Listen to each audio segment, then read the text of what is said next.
The best was Sammy Sosa during the period of time, right? No speed. You're like, wait a minute, Sammy. You were just in a Doublemint commercial Barely of English. where you were fine. You were singing. You were tap dancing. You were like a regular Sammy Davis Jr. Forget about Sosa. Hey, what do you mean? When he hit 60 home runs 3 straight years? Yeah, He was doing interviews every day.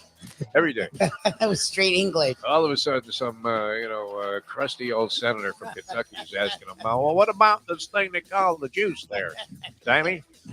No say. No, don't say nothing.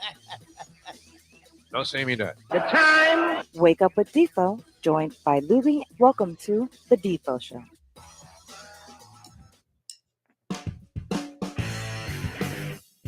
Very pleasant good morning, everybody. Great to be with you here on the Defo Show. Jeff DeForest and one Mike Lubitz with you here on South Florida Live. And we'll be with you until 9 o'clock. Got a lot of different things happening on the show today.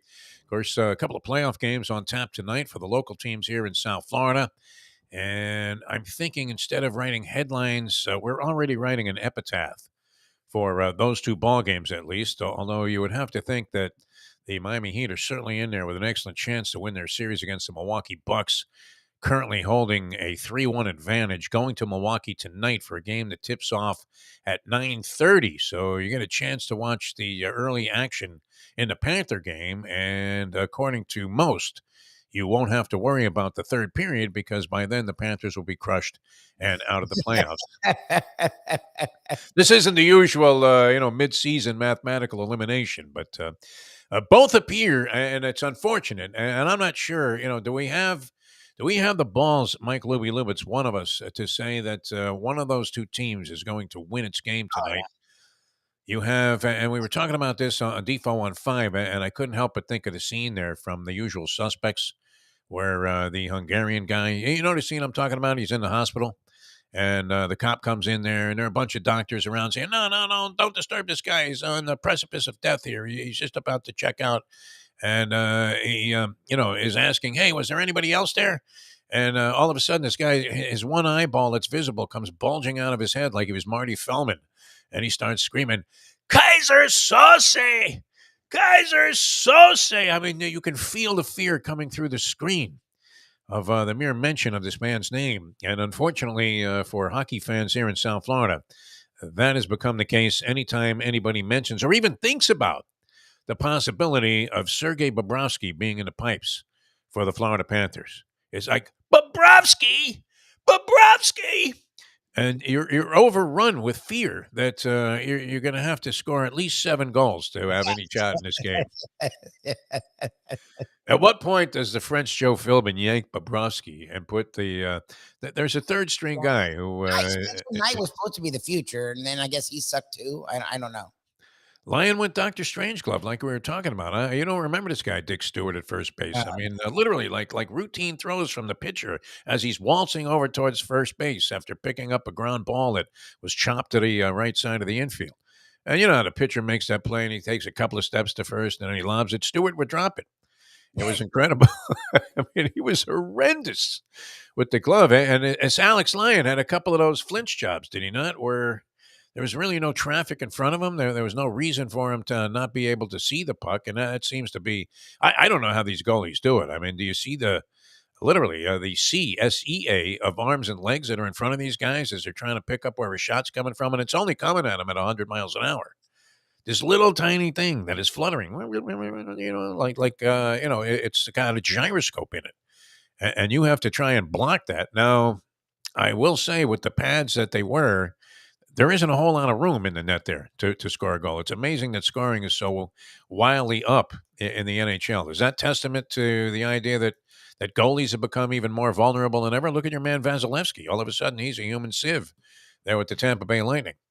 But a big problem when you can't figure out, and there's a third goalie on the roster whose name I'm not familiar enough with. No, it's not Spencer Knight. He's the backup goalie. They have another goalie. I believe. I guess not. Yeah, maybe Spencer Knight's not with him anymore. There was another guy that the name was mentioned. Like maybe they go to him, and I'm not sure. I don't know why I want to say something along the lines of like Lambert or something like that. Is that possible?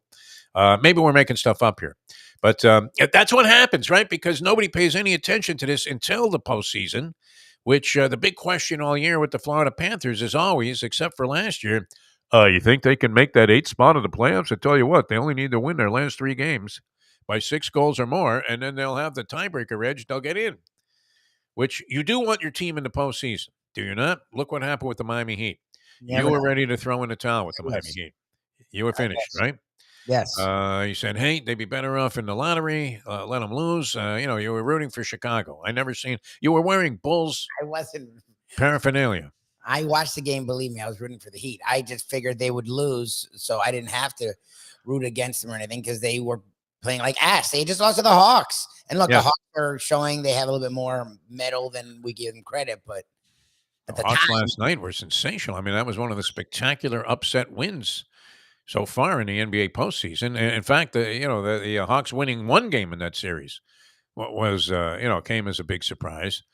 They win Game 3 after being handled rather easily in Boston in the first couple of games, and then last night that was some. What do we make of Trae Young? I mean, do you want him on your team or not, Mike Lubie Lubitz? Trae Young, who had 37 points in this game last night, yeah, I believe he scored the last 14 as the Hawks rallied from a 13-point deficit with 6 minutes to go. he had 38. Sound familiar? He had 38 points, but he shot like 30-something%. He has 105 points in the last 3 games and 37 assists in the last 3 games of the playoffs. He shot 42%, which is fine from 3-point range. It's not overall. Like it's for a shooter, it's Well, one thing he does, though, I mean, his assists lead to really easy baskets with that Yes. floating lob that he throws. Yes. Very good at that. And his team responds for a team that supposedly hates this guy and doesn't want anything to do with him and ignores him in the locker room and everywhere else. It did seem like there was a little bit of chemistry there, and you have to give him credit, right? And this was like Detroit winning that last regular season game against Green Bay, where one team has zero incentive to go out and win the ball game, and the other team has everything on the line. And here you were looking at, and there's Bob Kraft in the front row. He was stunned. By the way, he does own another shirt, Lubie. Did you see that? He wasn't wearing the blue shirt with the white collar that he owned. Is that just a lucky shirt that he wears to Patriot games? No, I think he was trying to get lucky in that shirt when he was at that Asian spa. Why do we always have to dip into cheap Asian spa jokes anytime that we mention Bob Kraft? I mean, it's pretty ridiculous. The whole thing to this day is still fucking ridiculous.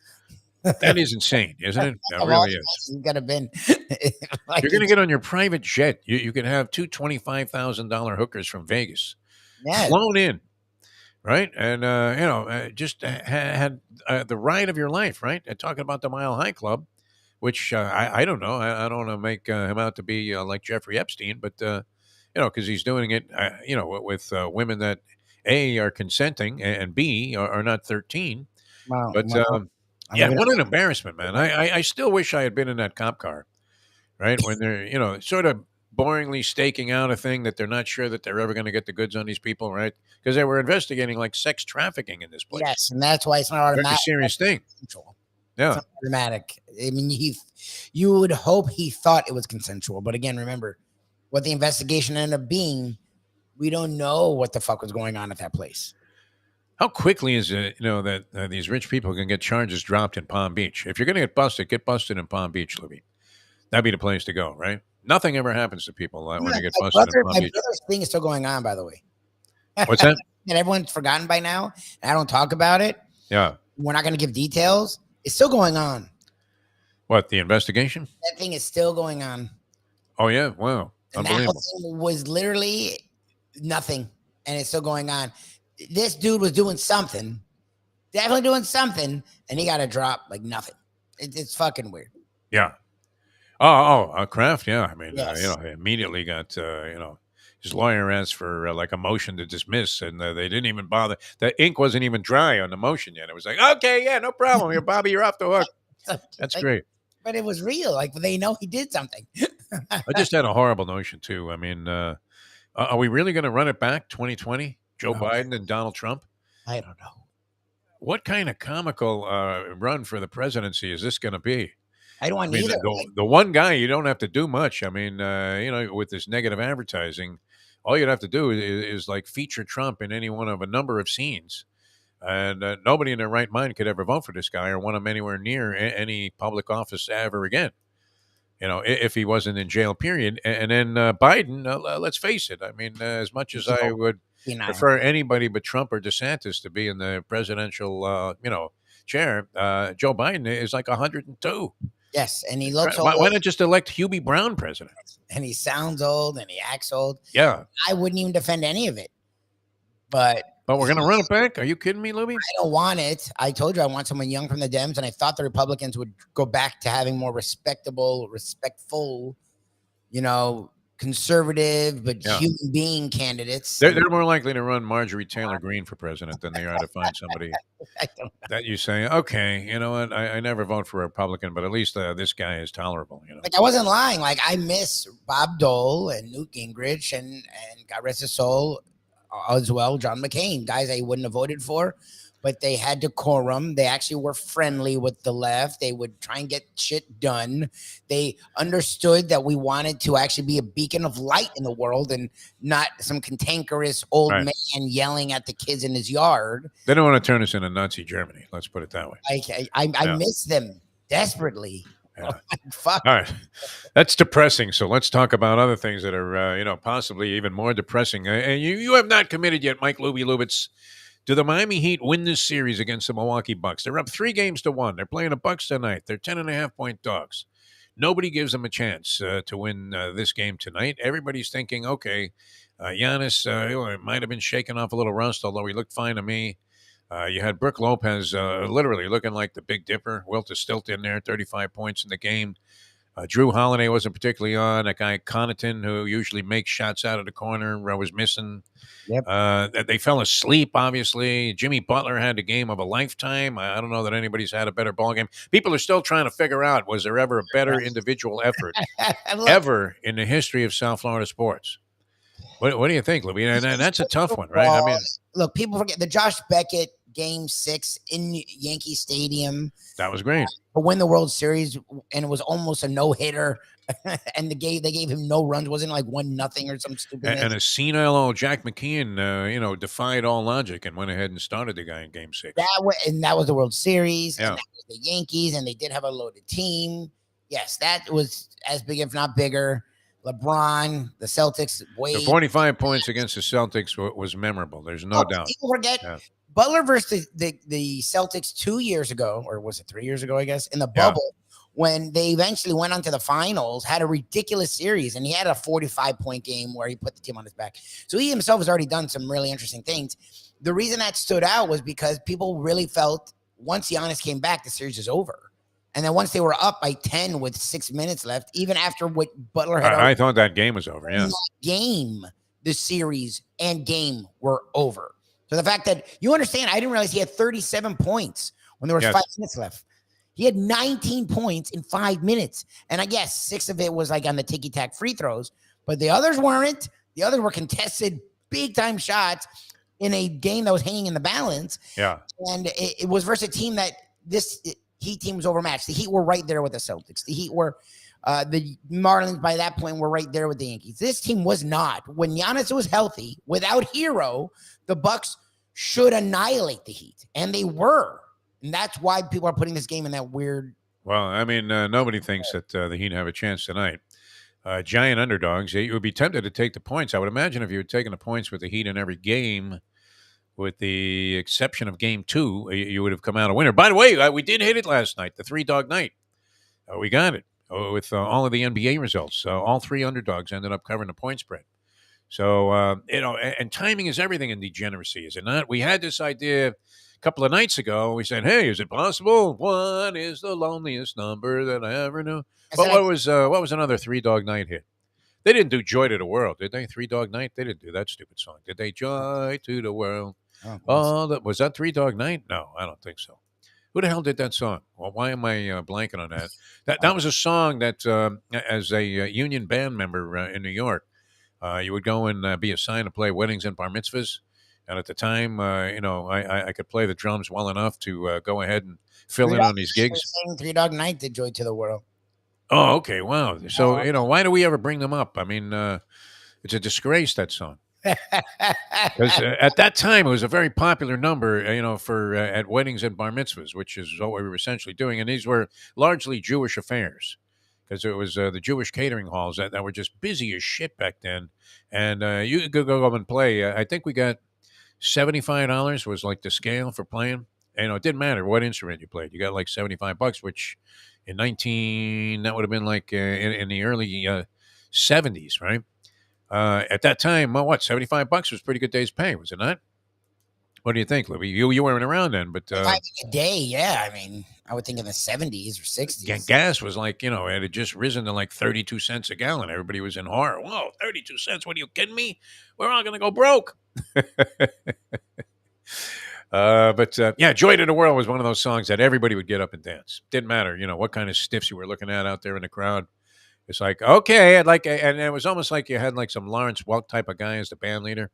I'd like everybody to get up and dance. And then, he has like these two long-haired guys playing like bass and drums with a bunch of really old guys in tuxedos. It's pretty funny. I mean, what a gig. Crashing weddings and bar mitzvahs, that was a great concept for a movie, right? Wedding Crashers. Yeah, that was great. Yeah. I don't know that I'd want to spend my time doing that right now, but No. fantastic. You're younger. Saying old bored. The song was hideous, right? One is the loneliest number. That also was a really dumb song if you think about it. 3 Dog Night. But we all crave a 3 Dog Night when it comes to betting underdogs and parlaying and doing really stupid things with your money. And so last night was the night to do it, Libby. How about this? And you do it easily, right? Minnesota's right there, tooth and nail with Denver. They're getting, I believe, 9 points. It might have even been 12 in that game. And they lose it by 3. So they end up covering the point spread with ease. It was never in question. They were tooth and nail. I mean, it was a dogfight back and forth all the way through the ball game. Minnesota hung in there until the refs absolutely robbed them at the end of the game, fouling out Karl Anthony Towns on 2 of the most ridiculous fouls I've ever seen. Oh, really? I mean, look, here's the thing. I mean, they always talk about it. It's the same conversation all the time about officials, is it not? Just be consistent through the whole ball game. And if you're calling shit in the beginning of the ball game, call it at the end. And if you're not calling stuff in the beginning of the ball game, don't call it at the end. Yeah. And, it just seems like they often go in reverse. I don't know that the officiating has been atrocious, by any normal standard in the NBA. But when you look at what goes on, you're asking yourself, how the fuck could you call that a foul? Right? Where, and then late in the ball game, they'll award a guy like for the slightest of brush, against the guy's body as, having no impact on the shot whatsoever, this body contact. And they go ahead and put the guy on a stripe in a crucial situation with the game hanging in the balance. And you're like, oh my God, how could you do it? Where earlier in the game, you literally could have taken a guy's kneecaps out with a baseball bat. No call whatsoever. But anyway, that game ends up going Denver's way. They did play well in the end of the ball game. At the end of the ball game, I think Jokic shot a horrible percentage last night. He might have been like 8 for 31 or something. I don't know. He was either hoisting a lot of shots and missing, or else I misread the stat. But he ended up being effective in the end. Oof, What was he? 29, 8 for 29. Imagine that, 8 for 29, man. The guy's shooting 25% from the floor essentially. Well, a little higher than that, but 30% from the floor? This is a guy who, is a high percentage shooter. He's having a horrible game. Minnesota was in it, but then they started calling a lot of shit at the end of the ball game, and that was that. So Denver wins that series 4-1, and Phoenix wins its series against the Clippers, but in underwhelming fashion. I mean, in spite of the fact, I love that, Lubie. And we're watching my in-laws' cat, and she's even more. It's like Ron McGill just showed up on the set. It's right. Phoenix, I mean, how could they have struggled with the Clippers in these last 3 games when the Clippers had nothing? I felt I don't usually feel great empathy for Tyronn Lue. I'm not sure. People consider him to be a really good coach. I'm not sure what he did besides, lead LeBron to a championship that one year. Other than that, and what does it take to lead LeBron to a championship? When you hear LeBron James breaking down games in post-game interviews, they'll ask him about a play or something. You're thinking, this guy is, that's what he's all about. I mean, he may have other diverse interests, and he's making movies and doing all kinds of stuff and, always making statements. He has his production company doing things. But he is all in on basketball. at 38 years old. I mean, and you can hear it when he makes comments after the game that he's one of those guys like the golfers where they remember every shot. Yes. And the post game press conference goes something like, "Okay, John, what you hit there at number one? Can you take us through your round?" And then the guy remembers every single shot. Well, there was a blade of grass on the ball there. I took out a 5-iron, but I figured I better hit a 4. And they remember every specific thing, every rotation of the ball. That's LeBron James talking about basketball. Does he need a coach? I don't think so. Doesn't I mean, what was this Darvin Ham doing? Is he doing anything besides nothing? Right? No, Darvin Ham does nothing. Does nothing. Doesn't. I mean, Darvin Ham doesn't. I mean, he may deal with the rotations because LeBron has actually playing a game. Yeah. But like, do you think LeBron actually makes the substitutions? That's the thing is, I don't know if LeBron actually is keeping track of that shit. Yeah. But he's not telling LeBron anything. Wait, LeBron, pick up, go pick him up. Yeah. Okay. Yeah. Right. Okay. No, that series, now what, 3-1? It's 3-1 in favor of the Lakers with a chance for the Lakers to close it out. They have to go to Memphis for Game 5. Yes. And I don't know. I guess the common wisdom would be that Memphis somehow bounces back in that game. Although LeBron's making a fool of this Dylan Brooks. Yeah, well, who, has been popping off. And we have a guy that is a master of trash talk coming up on the show. From the world of mixed martial arts, Jorge Masvidal, who we've spoken with before. Yes. And it's a good thing that, we're not bound by FCC restrictions anymore on this program in terms of language, because you had your ass on the dump button. We had him on Radio Row. So oh my God, got away with it. I don't think it was live, thank God. So. We had a taped interview with Jorge Masvidal. I think it was taped. I don't remember. It had to be, yeah. Taped, but he cursed a lot. So I don't remember being nervous about it. So I want to say that he announced his retirement after his last loss. He lost recently in a UFC event that took place here in Miami, right? Didn't that take place in the Wynwood area? I think it's some arena that they put together. Unbelievable. Jorge Masvidal. Yeah, he's going to be joining us. So, and he's got some bare knuckle thing going. This guy started out fighting in the backyards, much like Kimbo Slice. He was one of those guys that was always in fights. And then, of course, didn't he deck some guy at a South Beach restaurant? Yes. Got in a jackpot for that. And then he fought the guy in the cage and ended up getting annihilated. But a tough kid, man. I wouldn't want to insult him, would you? No, if you're a regular person, if you're an MMA fighter, yeah, he didn't go out really well. You think he's a basketball fan? I mean, because he could out trash talk Dylan Brooks, Jorge Masvidal. No, I mean, who would you rather have, talking in your ear, insulting you to try and rally you up? Dylan Brooks, nothing to LeBron. I mean, LeBron has embarrassed this kid. I just love that he talked all that shit. LeBron shows him he's wrong. And then he won't even do the interviews. It's like, dude, if you're going to talk, you've lost literally any credit. Like, if the Dennis Rodman game was working, it won't anymore. Like, he's a fucking soft ass. Like, you're going to talk the shit, try to be the gritty guy that gets in their head. And then LeBron's like, okay. And he dominates him. And then he goes and just won't, he blows up the media. It's like, dude, get out of here. Yeah, it seems weak. Well, he was blaming the media for the fact that the fans hate him. He was saying that he has no chance. I mean, he does a lot of stuff. I mean, I'm not a fan of the dirty player. I never have been. He's a scumbag. He can do whatever he's got to do. He was an average dude coming out of college. No one knew who the hell he was. Yeah, and he's found a lane. So good for you. You make your money however you got to make it, but don't cry to me. And then after all that, look, at least Larry Bird didn't. After all the trash talk he did, would sit there and answer questions. You're going to talk. He didn't look too happy about it, though. Who made more of a sour face, Belichick or Larry Bird during post-game interviews? Yeah. But you do what you got to do. Like, don't, especially if you're a garbage player. If you're an average player and you're talking shit, like you're a Pat Bev, like, then go back it up.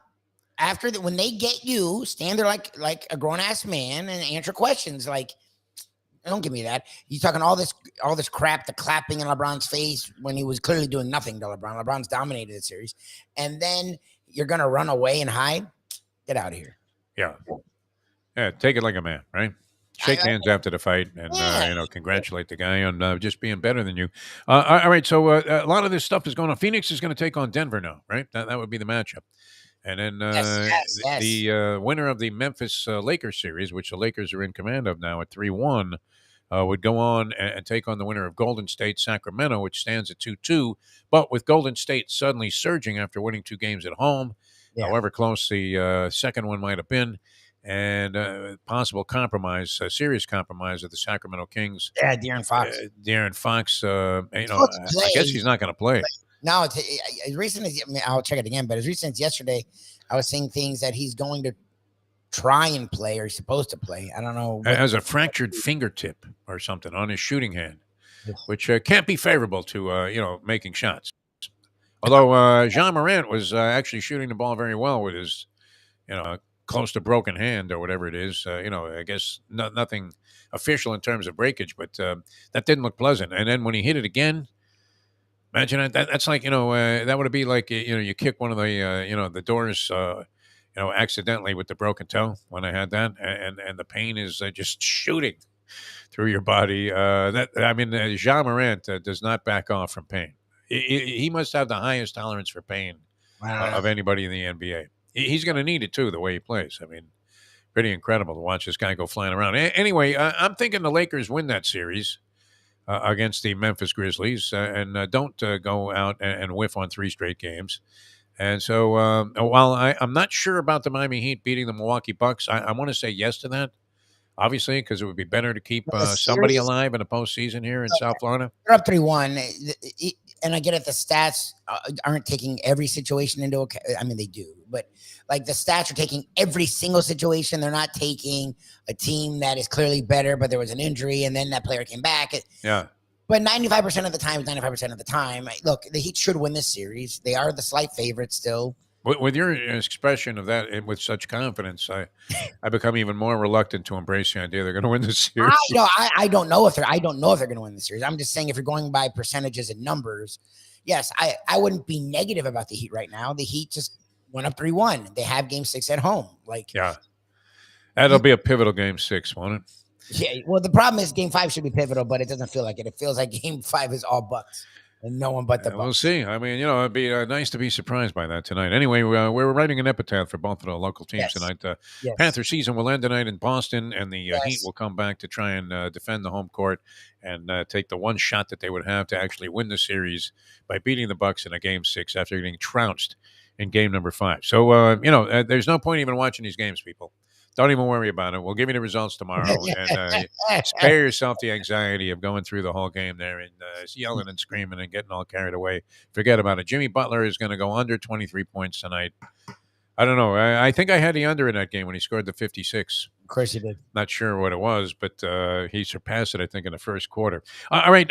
This is kind of interesting. Now, I did formulate a theory, and we expressed it this morning on Defo and 5, that I will bet against the New York Jets, at least in their first 4 games this season, against the point spread, because I believe the point spread will be overwhelmingly inflated due to the acquisition now that became official of Aaron Rodgers as their quarterback. And while Aaron Rodgers will make a distinct difference, even if Aaron Rodgers was at his worst, even if he turned into Russell Wilson this year by his standards, still better than Zach Wilson, that's for sure. Yes. And any combination thereof of Scribini quarterbacks that the Jets put out there, including the now Dolphin, is it Mike White? Mike White? Yeah. South Florida zone. He's from here. Okay. Who looked okay. I mean, a typical thing is like the substitute teacher is good for one day in class, right? The first day, everything's okay. And then the second day, it's chaos. Pandemonium is broken out. You go Gordon Soley, right? Second day of a substitute teacher, it's pandemonium. Oh, especially because sometimes if they're only there one day, so you don't know. If they're there long term, yeah, you're like, oh. I mean, and my beloved New York Post, I mean, they were extolling this guy as the second coming of Joe Willie. Yeah, like here it is. I mean, he had that one good ball game where he came in there for Hack Wilson, and everybody thought, oh my God, and they do tend to jump to extreme conclusions. Yes, the New York media when it comes to their teams. Yes, and it's game to game. I mean, knee-jerk reaction game to game. And it's unfortunate that if you start swinging that way, I mean, you can't help but become absolutely psychotic. That's And at the same time, schizophrenic about your teams. that's my issue with the Jets. They are improved. I think not only they're a playoff contender, I think they should be in the playoffs. Yeah. I wouldn't fight that at all. Yes, they won 7 games last year with nothing at quarterback. So, with a strong defense, a lot of talent on offense, they should be improved. Whatever Aaron Rodgers is, he clearly is better than Zach Wilson and Mike White. But we don't know that Robert Saleh is a championship caliber coach yet. We don't. I mean, he's still unproven. He's done some decent things there, but let's face it, 7-10 is nothing special, right? I mean, to improve 5 games in the NFL and end up with 12 wins, it would be monumental, would it not? Yes. Yeah, 12. That's my problem is people have them like Super Bowl contenders. Watch out, Chiefs. And it's like the AFC is ridiculous. And the Dolphins, who were already better than them, got a lot better, which is weird. Okay. They were a team that had a chance to be a contender last year, if not for injuries to certain players. They got better. Like the Bills are still going to be good. The Chiefs are still going to be great. Like the Chargers have a lot to prove and should be better as well because it's another year. And they actually went and got they still have their stupid ass coach, but they should be even better, even in spite of Brandon Staley being the guy who wants to sabotage his own team. Like the AFC. That guy really is. I mean, you'd have to think he's on somebody's payroll, no? Like a bookie. I never seen a coach so absolutely fueled by self-sabotage. So he is like as this guy. Yeah, 4th down and 27. Yeah, let's go for it. Where are we? Shot over our own goal line? No sweat. We can make this. No, the guy's crazy. I'll never forget when Belichick went for that like 4th and 13 from his own 7 because he didn't want to give the ball to Peyton Manning. Yeah. And he figured if he did, he was dead because the Colts were just going to march it in anyway from wherever they were on the field. And everybody went nuts. And to tell you the truth, it did seem like Belichick had snapped, no? I mean, no matter what, you don't want to hand the ball, to the guy on the 7-yard line. At least if it's, the other team's 47, he has to go 53 yards. But this Brandon Staley will just, he literally will just hand the ball. He may as well put wrapping paper on it and give it to the other team in some kind of absolutely, incredibly, undeniably favorable position. And, how many times has he done it? And the Chargers have been, you would have to say, underachievers. Yes. For supposedly having this brilliant team. And we don't know what's going to happen with the Buffalo Bills. Are the Bills actually a championship team? I don't know. But to put the Jets into the Super Bowl right away. Well, just even in the conversation, and again, I'm not trying to be South Florida hater. No, it's a realistic argument. Yeah. I think they will be better. I think they should be a playoff team. And again, if you can make the playoffs, you never know. But they're being anointed, right? The favorite, they're not the favorite for the division. I'm sorry. I would put the Bills still ahead of them, and I'd put the Dolphins ahead of them. Now they're not vastly behind them. If you want to put them in the mix, they deserve that. But let's see. First you have to see how it works. No doubt about it. And I think it's not going to work as well as people are going to anticipate right away. And that's why, I believe all spreads will be inflated by at least 3 points. For sure. In Jet games, especially early in the season before the bookies make their adjustments. But, the people are going to be sending it in. The Jets went from, I think they might have been 30-1 or something to win the Super Bowl this year before the trade was official. And they're now 14-1 to win the Super Bowl. Like, I mean, come on. 14-1. So if you want to throw some money away, thinking that you're getting a good price. Remember, the Jets haven't won a Super Bowl since 1969, people. Yeah. That's a long time ago. That's 54 years. Is that the biggest drought of championships in sports right now? Oh, can't be. Championships? I mean, yeah. Not there yet. All right. Anyway, that's one theory. And then you have the draft coming up, Lubie, which we haven't really touched on too much, although it's going to be interesting from a betting standpoint. And the other thing is, where will the first blunder be made? Will it be made with Will Levis, who now all of a sudden everybody sees as the second coming of Josh Allen, the Kentucky QB? Which I don't know much about. I would have to admit that, he does look like what? He's a big strapping type with a big arm. Big, strong dude with a big arm. And if you watch him play quarterback, he was horrendous.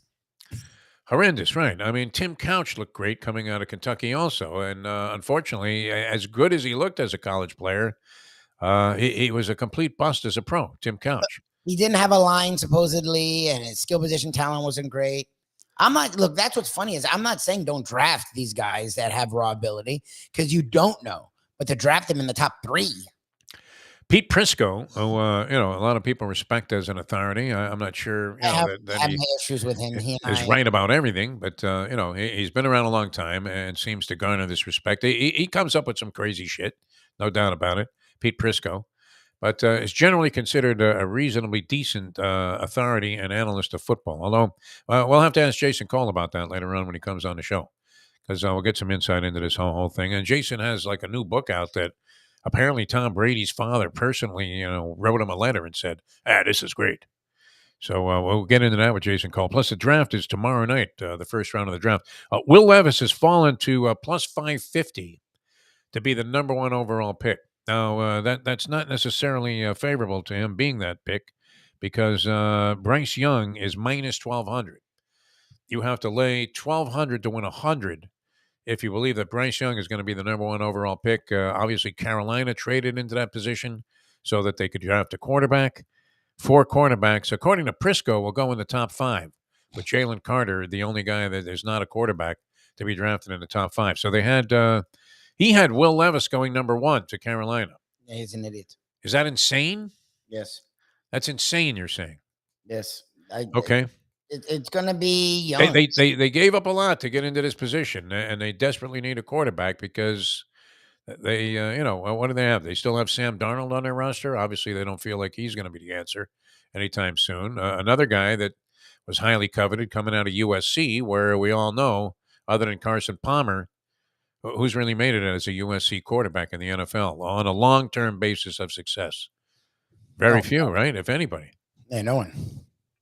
I mean, the USC's had a lot of great players. Quarterback is not been a strong. They had guys drafted. It didn't go well. Yeah, Pat Hayden, was always in the middle of a debate there with the Rams, whether you would rather have a 5'9", midget-like quarterback like Pat Hayden, who couldn't see over his lineman's ass, or the big strapping James Harris, who was like 6'5". And, Feinstein's always talking about that, right? He remembers the whole thing with James Harris. He used a lot of his interview, I guess, with James Harris in his book about racism in sports. And you would have to think that the only reason, I think Chuck Knox might have been the coach of the Rams at the time. Is that possible? That Chuck Knox, just folded his arms and says, I ain't playing no black guy at quarterback. You think that was it? Racism came in there? Because, there was no way you could look at these two guys physically and say, oh, yeah, let's go with Hayden at that time. He was a USC quarterback. I thought they had a very clever quarterback when I was covering USC games like 45 years ago. Named Paul McDonald, the left-hander. You remember Paul McDonald at all? Heard the name, yeah, I heard the name. I think he was in the NFL for a while. I don't think he ever did anything of any great distinction. But, other than Carson Palmer, who else? Mark Sanchez didn't do squat, really. Nobody thought he was going to be a great quarterback, did they? Except for Mike Tannenbaum, who is now telling other teams how they can destroy themselves by following his advice. And they've made him like their number 1 dude. They love going to him. The preeminent NFL analyst. I'm like, oh, okay, who's this guy going to be? Imagine it. Wow, Tannenbaum. It's like David Sampson being so popular, analyzing baseball, which, he has a very cynical attitude towards. That's a crime. Baseball, and then you think, like, what did this guy do except destroy everybody's faith in a franchise? Even ruined your interest in the game. Sampson, thank you. Yeah, I think it's a crime. I think Tannenbaum, it's just bad at his job. I don't know if he's out of right. He seems, so uncertain about everything, and yet he's making these statements, and then you keep thinking back to the decisions that he made, and they were horrible. Bad. It wasn't just one. Like Joe Dumars will never get over being, a general manager of, extreme brilliance for most of his career. And, genuine brilliance. And then he drafts Darko Milicic. He gets cute and drafts a guy with a Marx Brothers name. And, wow. That's it, right? Banished, disappeared. Like, I mean, Martha Mitchell, didn't do a disappearing act like this, right? Hey, what happened to Martha? You seen her? No. How do you disappear from the epicenter of Washington, D.C., and like nobody ever finds you again? It's pretty amazing. Well, I guess most people are wishing that both Trump and Biden would take that same route. All right, so we have the draft coming up. Would you go ahead and put money that Carolina does something crazy? You would have to lay 1,200 to win 100 if they draft Bryce Young. And you could get plus 550 that they do something bozoic, in your opinion, and take Will Levis. Young, maybe Carolina didn't want him doing this, but he stopped taking visits. Like to Carolina, like he didn't go to anyone but the Okay, what are we doing? All righty. This is fun today. Oh yeah, you froze up like a grape there. All right. Well, I'll carry it till Lubie comes back here because we were going to throw it to a break. We do have some stuff coming up here on the show, so stick with us. Once I don't know what happened to Lubie's internet there, but there were severe thunderstorms when I was walking Skippy last night, so maybe some of that messed with the atmosphere. Anyway, you can get 20 to 1 plus 2,000 on C.J. Stroud being the number one overall pick. That doesn't look like it's going to happen because. This is, I guess, embarrassing. I think this test is pretty simple, is it not? The Wonderlic test, aren't the questions on that, so basic that you almost have to think about them twice because you're thinking, this has to be a trick question. It couldn't be this stupid. And anyway, he scored like an 18, supposedly, out of 100 on the Wonderlic test, which is not necessarily, something that would be a strong omen for his grasp of how to. I don't know. Do you need to be an intellectual to play football? Probably not, right? I don't know that Terry Bradshaw is any genius. Joke about Terry Bradshaw. He couldn't spell cat if you spotted him to C and E A. So I'm not sure that sports acumen always requires any correlation to having intellectual ability and deductive processes that work. But C.J. Stroud, apparently, you can get plus 2,000 on this guy. So you get 2,000 for 100 if he becomes the number one overall pick, which was very debatable until recently. A lot of questions as to whether it was going to be Bryce Young or C.J. Stroud. And then this Anthony Richardson out of the University of Florida, who became the big hot commodity before now Will Levis has catapulted his way by this guy, is plus 3,500. So $100 gets you 3,500 if he's the number one overall pick. Does Carolina do something crazy? Or is that just a waste of every dime that you're putting forward on that? It does appear that Bryce Young is going to be that selection and that Carolina moved themselves into a position to take this guy. I don't know. Is there anybody 100% sold that Bryce Young, again, of sort of diminutive size by quarterback standards? We saw what happened. I mean, they're throwing Tua around like a rag doll. And here you have Bryce Young. I don't know that he's fragile, but you would imagine that the beating that he's going to take in the National Football League behind, I'm not sure what the Carolina offensive line looks like, but can't be of all that great distinction if the team is drafting. Well, they traded up for this pick, but I'm not sure that they went up all that far after having, I don't know, were they were like sort of fair last year, were they not? Weren't they hovering around 500 for a while? They might have been. Anyway, desperately need a quarterback. And 4 or 5, the 5 first picks supposedly going to be quarterbacks, according to many of the mock drafts that are out there. And we'll find out a lot more about that tomorrow. Marlins, meanwhile, in a tailspin. I hate to lose interest in the season early on, but right now they're looking very, very much nondescript. They threw a guy out there last night that I never heard of, didn't know he was on the roster. I think he was wearing number 103.5, and he goes against the Atlanta Braves. Lasted into the 4th inning. That's been an unfortunate pattern for Marlins starters. And all of a sudden, after getting off to, once they got past that 4 and 7, they started to show some signs of life. But those signs are quickly dissipating. And they sit there, I believe, now 1 game over 500 at 12 and 11, having lost to the Braves and inside their own division against the 2 teams that you would think that they would have to contend with the most closely, the Braves and the Mets, if they were going to do anything.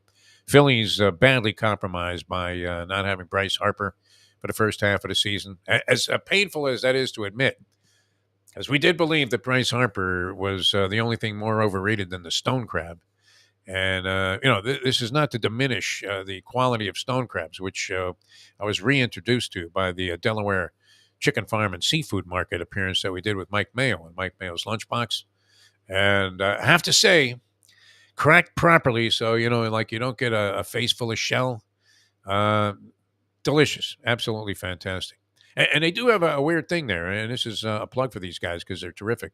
Delaware Chicken Farm and Seafood Market, and you're thinking, well, why would I schlep halfway across town to pick up some stuff? But when it's of that kind of quality for the kind of prices they charge, definitely worth the trip. And stone crabs, usually you're thinking you're going to be doing the Jimmy Johnson thing, where you downsize everybody, where you take your secondary personnel and you make them linebackers, take your linebackers, put them on the defensive line, that sort of thing, to add speed.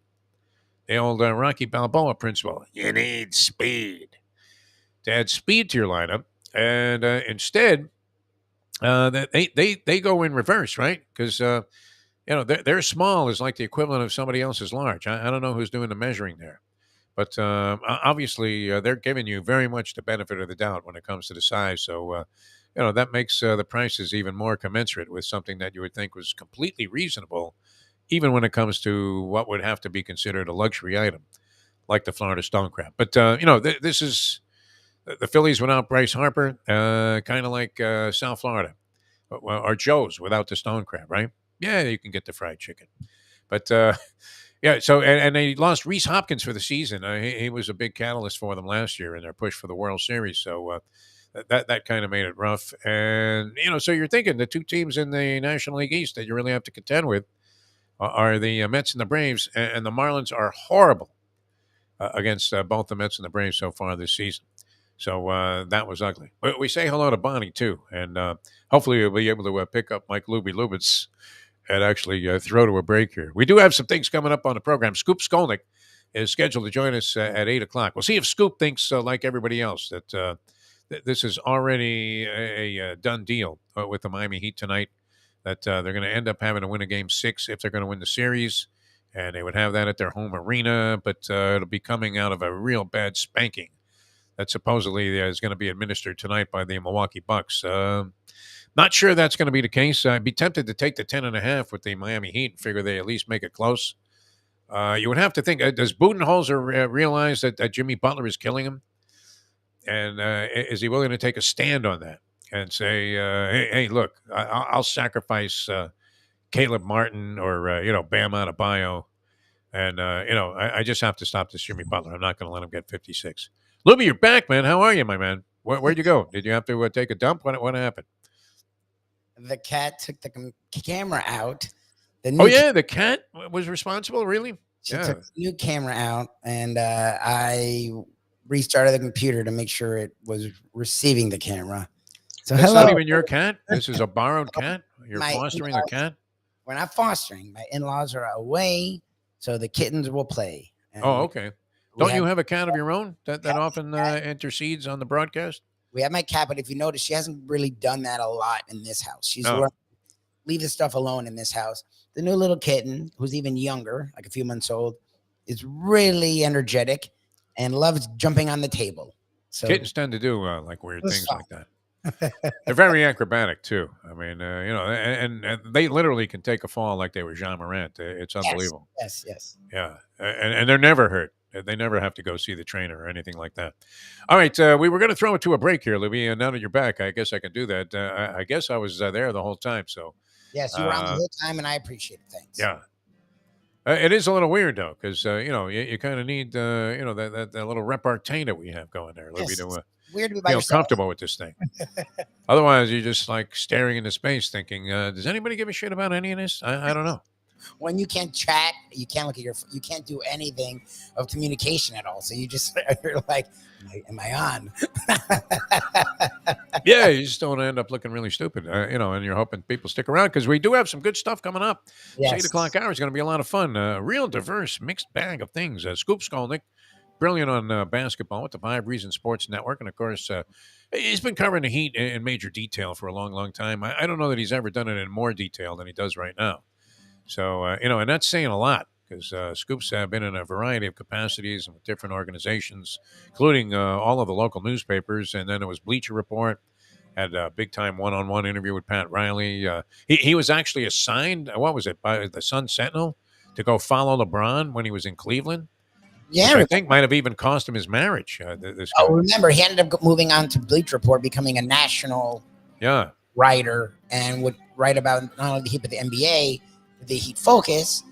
And then when LeBron moved to Cleveland, he had been covering the Heat and LeBron his whole tenure here, so they took him there, and he sort of laments that time. Yeah, I mean, he didn't eat as much as Windhorst while he was doing this, but nonetheless, it's kind of weird, to follow one guy. It was like when Pedro Gomez, who may he rest in peace, for ESPN, was assigned to follow Barry Bonds everywhere he went. Bonds hated him like poison, which he did. It wasn't like Gomez was singled out in the media as people that Barry Bonds would despise. But, it has to be tough, right? Every night you're asking Barry, hey, you juicing, Barry? You juicing? A 625-foot home run tonight with a wooden bat. Well, and at least LeBron, has been around the media attention. He embraces it because he wants to have a media empire of his own. So he realizes there's a means to it. Barry hated it. He's good with the media, LeBron, no doubt about it. Barry hated it. Yeah. Barry was as contentious. Oh, no. I mean, he was ridiculous.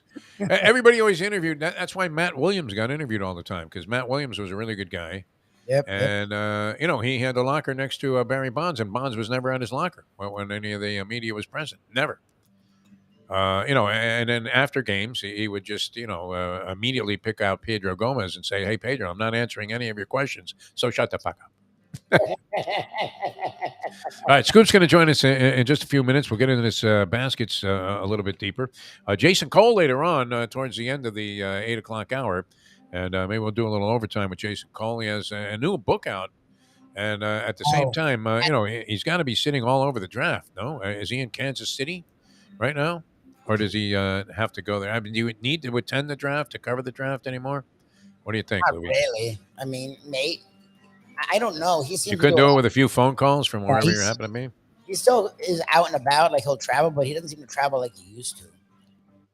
All right, so he's going to join us, and then Jorge Masvidal, and we'll see. I mean, I'm not sure if he's a basketball fan, Jorge Masvidal. It seems like he kind of likes other sports, no? He's a South Florida kid. I don't know if he was born here, but he was raised here his whole life. He reps Miami really hard. So yeah. I want to say that, he's probably one of those guys that's been at Heat games. I don't know if he's got any hockey games or anything. I don't know. How great would he be on skates, right? If he could skate, it'd be great to have Masvidal on the Panthers, standing in front of the net there and just creating and wreaking havoc, no doubt. Anyway, he's going to join us, and he has like a new Bare Knuckle fighting league that he is behind. After, a very, well, covered career as a UFC fighter. I mean, he was an important part of UFC success for some time, was he not? Years, yeah. He became a big, because he wasn't scared to talk, and he was. Yeah. We had him on. He was classic. The problem is, every time he'd get in the ring, he'd lose. So last few fights, I think he's lost like his last 3 or 4. He lost. I think ever since he became prominent, he lost those fights. Now maybe he was fighting better guys. But he was fighting some, some of the top guys, obviously, and they were big rivals also, because that was the guy he fought in the restaurant. I think he fought that guy twice and lost both times. I'm not sure what the guy's name is, because not a huge, MMA fan, but we did get to know Masvidal a little bit, and so he started following him. And unfortunately, was it the jinx of the show that he hasn't won a match since he came on our show? What do you think, Lubie? Is that the curse of Rachel Nichols that we? I think he won after our show. Did he not? Oh, he did. Okay, all right. All right. Well, anyway, he's going to join us about 8:30, and I think he's going to be via video also, which is great. So that should be a lot of fun. Scoop Skolnick coming up here in just a few minutes. We'll get into some baskets. Hialeah Park, a great place to go. My goodness, sure. I mean, their rewards program is fantastic. You really ought to get involved with that. And if you have a card, a player's card, like the Mustang does, of some distinction from another casino, no problem, man. They'll honor that status. You immediately have that stature in the rewards program with Hialeah Park. They're great. You have 10 days to the Derby. That's going to be a lot of fun. The Champion Simulcasting Room. Poker is always going strongly there. And then the Casino features all your favorite Vegas-style games. Lots of good food and drink all over the place, and an outstanding place for any kind of catering, any kind of party, any kind of big affair that you're having, small or large. Right? You're having a business luncheon, they can take care of that for you. You're having a big, wedding, Sweet 16, any of these kind of parties. You just want to celebrate something, the end of school. Fantastic to have the arrangements made by the people at Hialeah Park. And you can't get a better setting for it either. And then plus you can gamble your brains out, which, as we were hoping would have been a feature at the Lubie wedding had he made that decision. And you put your foot down, Lubie. Yeah, okay. We would have been gambling our brains out, and your wedding would have been far more memorable, at least for us. Might have been more costly, but maybe you did us a favor. I did you a favor. We would have been betting horses into the wee hours of the morning there. Would have been great, right? Betting harness racing from Sweden with Andy. All right. Hialeah Park, great place to go. Check it out, hialeahpark.com. Always a pleasure to be down there, and looking forward to my next visit to beautiful Hialeah Park. All right, coming back with Ethan Scoop Skolnick on buckets, and Jorge Masvidal, the MMA legend from South Florida, who also began as a street fighter here, and Jason Cole later on football with the NFL draft on the horizon. So a lot to do in the next hour of the program. Back with more in a moment. Now that the time, it's 8 o'clock. Folks, Tony Segreto here. Let me ask you a question. What do you look for when you go out to eat? Good food, obviously, friendly atmosphere, not too loud, but good energy, reasonable prices, and a place where you feel comfortable. All those ingredients, no pun meant there, are hard to find unless you're talking about the Texas Roadhouse. You see, they encompass all of those attributes. Really, really good food, amazing atmosphere, good for a family, good for a date, or just a night out for yourself, and prices that will make you extremely happy. Their ribs unmatched, steaks hand-cut every day. Everything, and I mean everything, is made on site, including their incredible bread. It's the one day, folks, that you can forget about low-carb diets. Trust me when I tell you, Texas Roadhouse, your restaurant, your destination when you say, where should we go and eat tonight? From the newly renovated sports bar to the beautiful bayside views captured at the Tiki Bar, Jimmy Johnson's Big Chill has it all. Located at mile marker 104, the Big Chill also offers waterfront dining while experiencing breathtaking sunset views of the Florida Keys. It's simply the hottest spot in the Keys to cool off. That's Jimmy Johnson's Big Chill at mile marker 104 in Key Largo. For more information, call today at 305-453-9066. Let's hope we're dead wrong about a lot of things. That could be another book that we put out. Let's hope we're dead wrong about a lot of things. The end is near. You can tell the end is near, man. You could definitely do that. The modern day odd couple, Defo and Lubie, are on now. It is, of course, the Defo Show.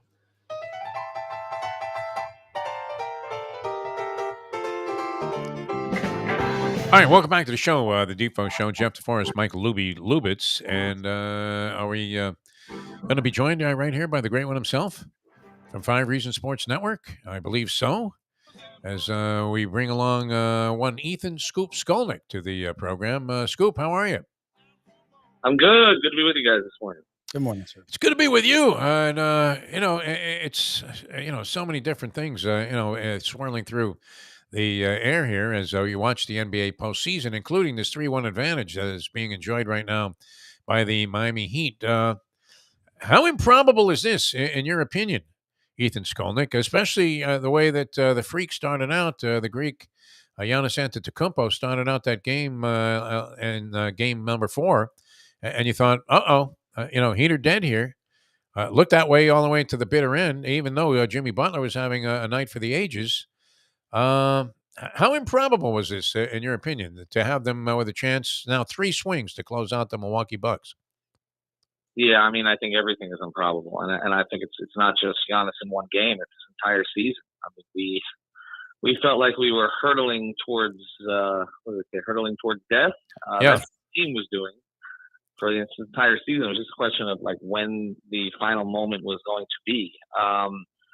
And now it's just strange with this team and to a certain degree this organization that when everything is against them, that seems to be when they're at their best. And in particular, their best player is. And their coaches too. And so now that you don't have Tyler Hero, now that you don't have Victor Oladipo, who was the Tyler Hero replacement for some of those minutes, now all of a sudden they've gotten their act together, and it's not because those guys are out. It's just it was trending that way anyway, and a lot of it beyond Jimmy, which is the obvious thing, right? I mean, everybody can talk about Jimmy here and shooting 65% from the floor in the playoffs and averaging 30 points and all the rest of it, more than 30 points. But it's also, what the contributions they've gotten from some of the others, and particularly some of the shooting they've gotten in timely spots. That game one was anomalous, where you're going to shoot 15 of 25 from three. We talked about that, but they got shots and plays from different guys late in that game to give Jimmy just enough. Caleb Martin was terrific. That fourth quarter, he was tremendous, particularly like over a 3-minute stretch. He did everything, and then of course he stuck a three in Giannis's eye, basically. But then there's also Lowry played a really, really good fourth quarter. Bam, I know there's criticism of Bam. I understand the criticism of Bam. We did a lot of it last night on our podcast. But he played really well defensively down the stretch of that game. So they got, like I said, they got just enough from the others. And Duncan Robinson and a mothballs created space for them in the offense. Yep. And when he hasn't made shots, there's the fear of him making shots. We've talked about his gravity here for years. It is a real thing, particularly when he has been shooting the ball well and the way that Milwaukee plays him. And so that has created opportunities to make things a little easier on Jimmy. And that's really all he needs is just a little. He's not afraid of anybody. He's not afraid of double teams if that's what the Bucks decide to do tonight. He's just playing. I said this the other night, not even after this game, but after earlier. He's kind of mastered the game right now. Like, that doesn't mean that he's going to blow up every game, but he's kind of mastered it. He understands how he's going to be played. He understands what he is capable of. You're seeing a guy kind of at the peak of his powers, kind of like we saw with LeBron in 2013. And that was just an unbelievable performance. So now, they get 3 cracks at it.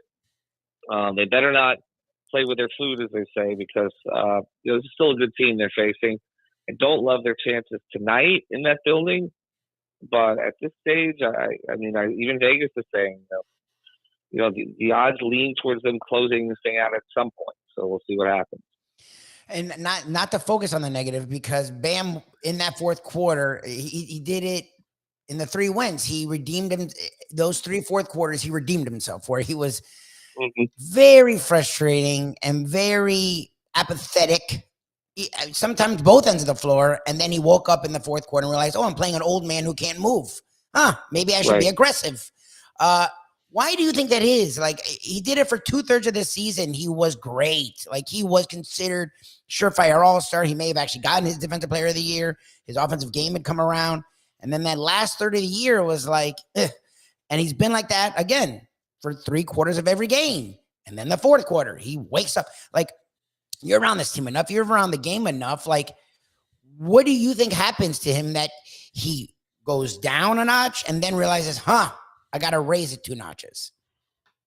Well, I mean, look, there's a bunch of things here, and it's hard to pin it on one. I mean, one place to go is the physical, and it's come out, and it's we've kind of known that he's been bothered by something, the hip and the hamstring now, but I don't think it's just that. Because there are moments that he looks okay. And so, and like, everybody's playing with something at this stage. So I'm loath to kind of go to the injury place here with him. I will find out afterwards, after the season. That's typically how it works out, like how bad it was. Heat players tend to hide this stuff, and they're told to hide this stuff, and then eventually, the truth will come out. But it did come out through Shams yesterday at the Athletic, which means somebody probably in Bam's camp or the Heat's camp wanted it out there. And so, you have to look at that a little bit. But the other thing is, it's just, it's not his natural nature, so to speak, to impose his will on these situations. It's just not. He did it, like you said, this season. It was a focus. They also focused on it more as a team. They tried to get him the ball earlier in games. They tried to get him the ball in different spots.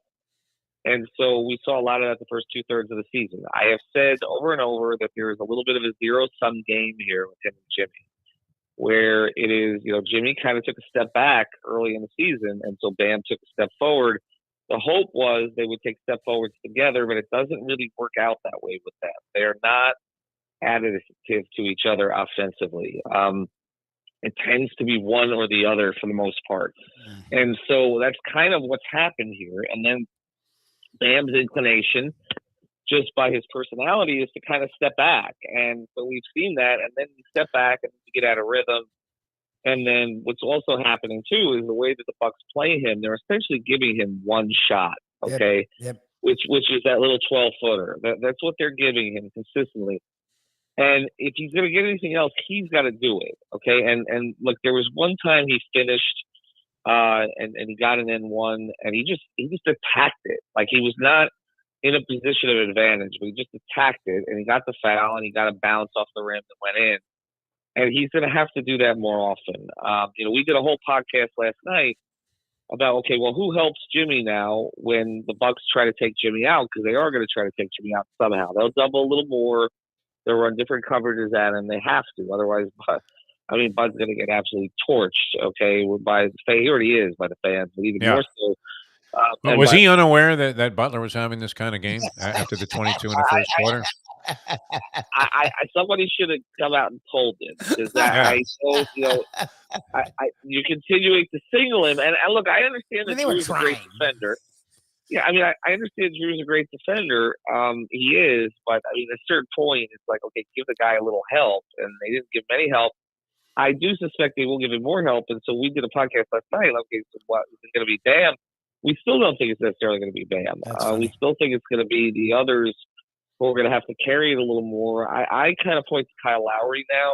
I feel like he's healthy enough to give them more, even though he's not the type of player he used to be. But I feel for one game.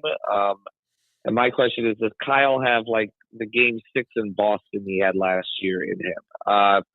Because that's what Jimmy needed. Because that was Jimmy's other tremendous game, but he needed Kyle to get him over the finish line. So we'll see what happens with that. I don't necessarily think we're going to see Bam come out and have 25 15. The way the way they're guarding him, they're essentially saying, okay, just keep taking that mid range, just take it. And when he's not in rhythm, that's going to be a problem. And sometimes, like I said, he gets himself in rhythm in the second half and redeems himself a little bit. But the first halves have been really brutal of late. There's no way around it. More importantly, and we're talking with Ethan Skolnick here, 5 Reasons Sports Network. Cody Zeller, over under 4.5 points tonight. What do you think? No, I don't know if that's going to be the only thing that keeps my interest, because everybody's expecting. We already wrote an epitaph, Scoop, on the show for the Miami Heat tonight and the Panthers. We buried them as well. Where did it rank? You mentioned you were witness to live and in person a Dwayne Wade performance in Dallas in the postseason. LeBron's 45 there in Boston in Game 6. You just remember literally like Quasimodo, him carrying the team on his back, and didn't look like they were going to have any chance in that series. They go on to win that thing, and that was great, going on to win the championship 2012. Among performances, and we were trying to expand this out a little bit, and you've covered many other things here in South Florida, Ethan. I don't know that I've seen, better. You're always going to think the latest was the greatest, but that ranks among the best individual performances. It would have to go somewhere top 5, I would think, that we've seen in any sport here. No. I think so. Look, when you're looking at just the Heat performances, you have to take stakes into account, I think. And so if you're going to include the stakes, then I still think Dwayne and LeBron's best rank ahead. Oh, yeah? Okay. What about Rex Chapman? Would you throw him in there? The stakes were enormous that night, too. Yeah. It helps propel Rex to be a social media maven. Yes. I will look. I think Dwayne, NBA Finals trumps all. Okay, and so Dwayne doing that in Game 3, down 15, and leading them back the way he did, and then doing it game after game after game in the NBA Finals, probably trumps it. Then LeBron's 45 in Boston, that the entire Big Three era was on the line. Yeah, that was amazing. Chris Bosh. Yeah, Chris Bosh was traded and Eric Tolsch was probably fired. I mean, we were talking about it before the game. That's probably what was going to happen. So he essentially saved the Big Three era from being a complete disappointment. I mean, one of the great disappointments of all time. So the stakes were higher, but just in terms of the pure basketball, that was probably the best performance in Miami Heat history, what Jimmy did, because he had the least around him, for starters. We could talk about LeBron didn't get a lot of help that night in Boston, but he did have. And Wade and Bosh there. Everybody was. I mean, Bosh was only about 70% at that point because he'd come back from the rib cage. But Chris Bosh was still on the floor. Dwayne Wade was still on the floor. They still had Mario Chalmers and Shane Battier. I mean, they were still on the floor. And they defended their asses off, and they gave LeBron a chance to win that game. And Dwayne, I mean, we can talk about Shaq not being Shaq at that stage, but nobody told Avery Johnson it was double teaming the entire series. And you also had like veteran, gritty, accomplished role players, guys like Gary Payton and Antoine Walker, James Posey, Jason Williams. Yep. So I not taking anything away from any of that, but that's not the same as Jimmy Butler out there with Bam looking scared, Kyle Lowry like wheezing towards the end of his. He's having a cheeseburger in between the third and fourth quarter. right, and then like 6 guys straight out of the G League. Like yes. I mean, yes. And to score 56 points, and also I mean Dirk was on the other side for Dwayne, and obviously Boston had a great team at that point. I mean, but this is a team that won a championship. This Milwaukee core won a title recently, and Giannis didn't look too compromised. I mean, their top 4 guys, they won a title together. They were the big reason that they won a championship. And they were all on the floor for this, and they're all really good defenders, and they couldn't do anything with Jimmy as they took turns kind of guard him. And so I do think it probably is the greatest individual performance in Miami Heat history, and actually. The numbers bear it out. I mean, there's something. It's not a perfect stat, but there is no perfect stat. But you go on Basketball Reference, the score called Game Score, and it did rank as the number 1 performance in Miami Heat playoff history. And actually, what's crazy is Jimmy has the top 6 now, and he's got 8 of the top 10. And the guy who's got the other 2 is LeBron. So Dwayne doesn't have any of the top 6. I mean, Dwayne's top is 11. And that was actually game 3 game 5 against Dallas in the finals. So Jimmy has the top 6 playoff performances by this particular metric. That's insane. And he's put himself in that stratosphere where you can't talk about LeBron and Dwayne with the Heat without talking about Jimmy now. And he's passed. I mean, not maybe as a culture setter for the franchise, but overall he's passed though. He's past 10, and he's past Bosh. I mean, I think he's number 3 now, and that's at age 33. It's incredible what he's doing. It's all kind of funny too, because I mean, Lubie was at the point, as I would imagine, many of the followers of 5 Reasons Sports Network were, which is very Heat centric and Heat intensive. That the Heat would have been better off losing to Chicago because they had no business being in the postseason. And sure enough, here they are with 3 swings to try and take out Milwaukee, which would be significant. And then the path doesn't appear to be as stressful as it might be where they in that 7th position, because not only did they not have to face Boston, which that was remarkable last night. I don't know if you caught that game, Ethan, but wow.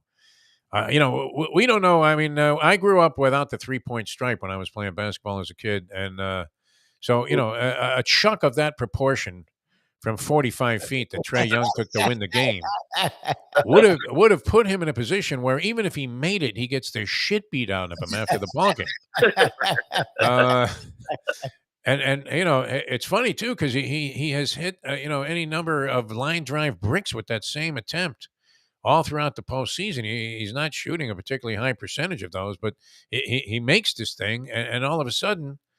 I mean, Boston looks a little more vulnerable, but the Heat still, if they prevail in a series, which they're in a commanding position at least to do so, They get the winner of the Cavs and the Knicks, which seems like a far more manageable proposition than having to take on either Philadelphia or the Boston Celtics.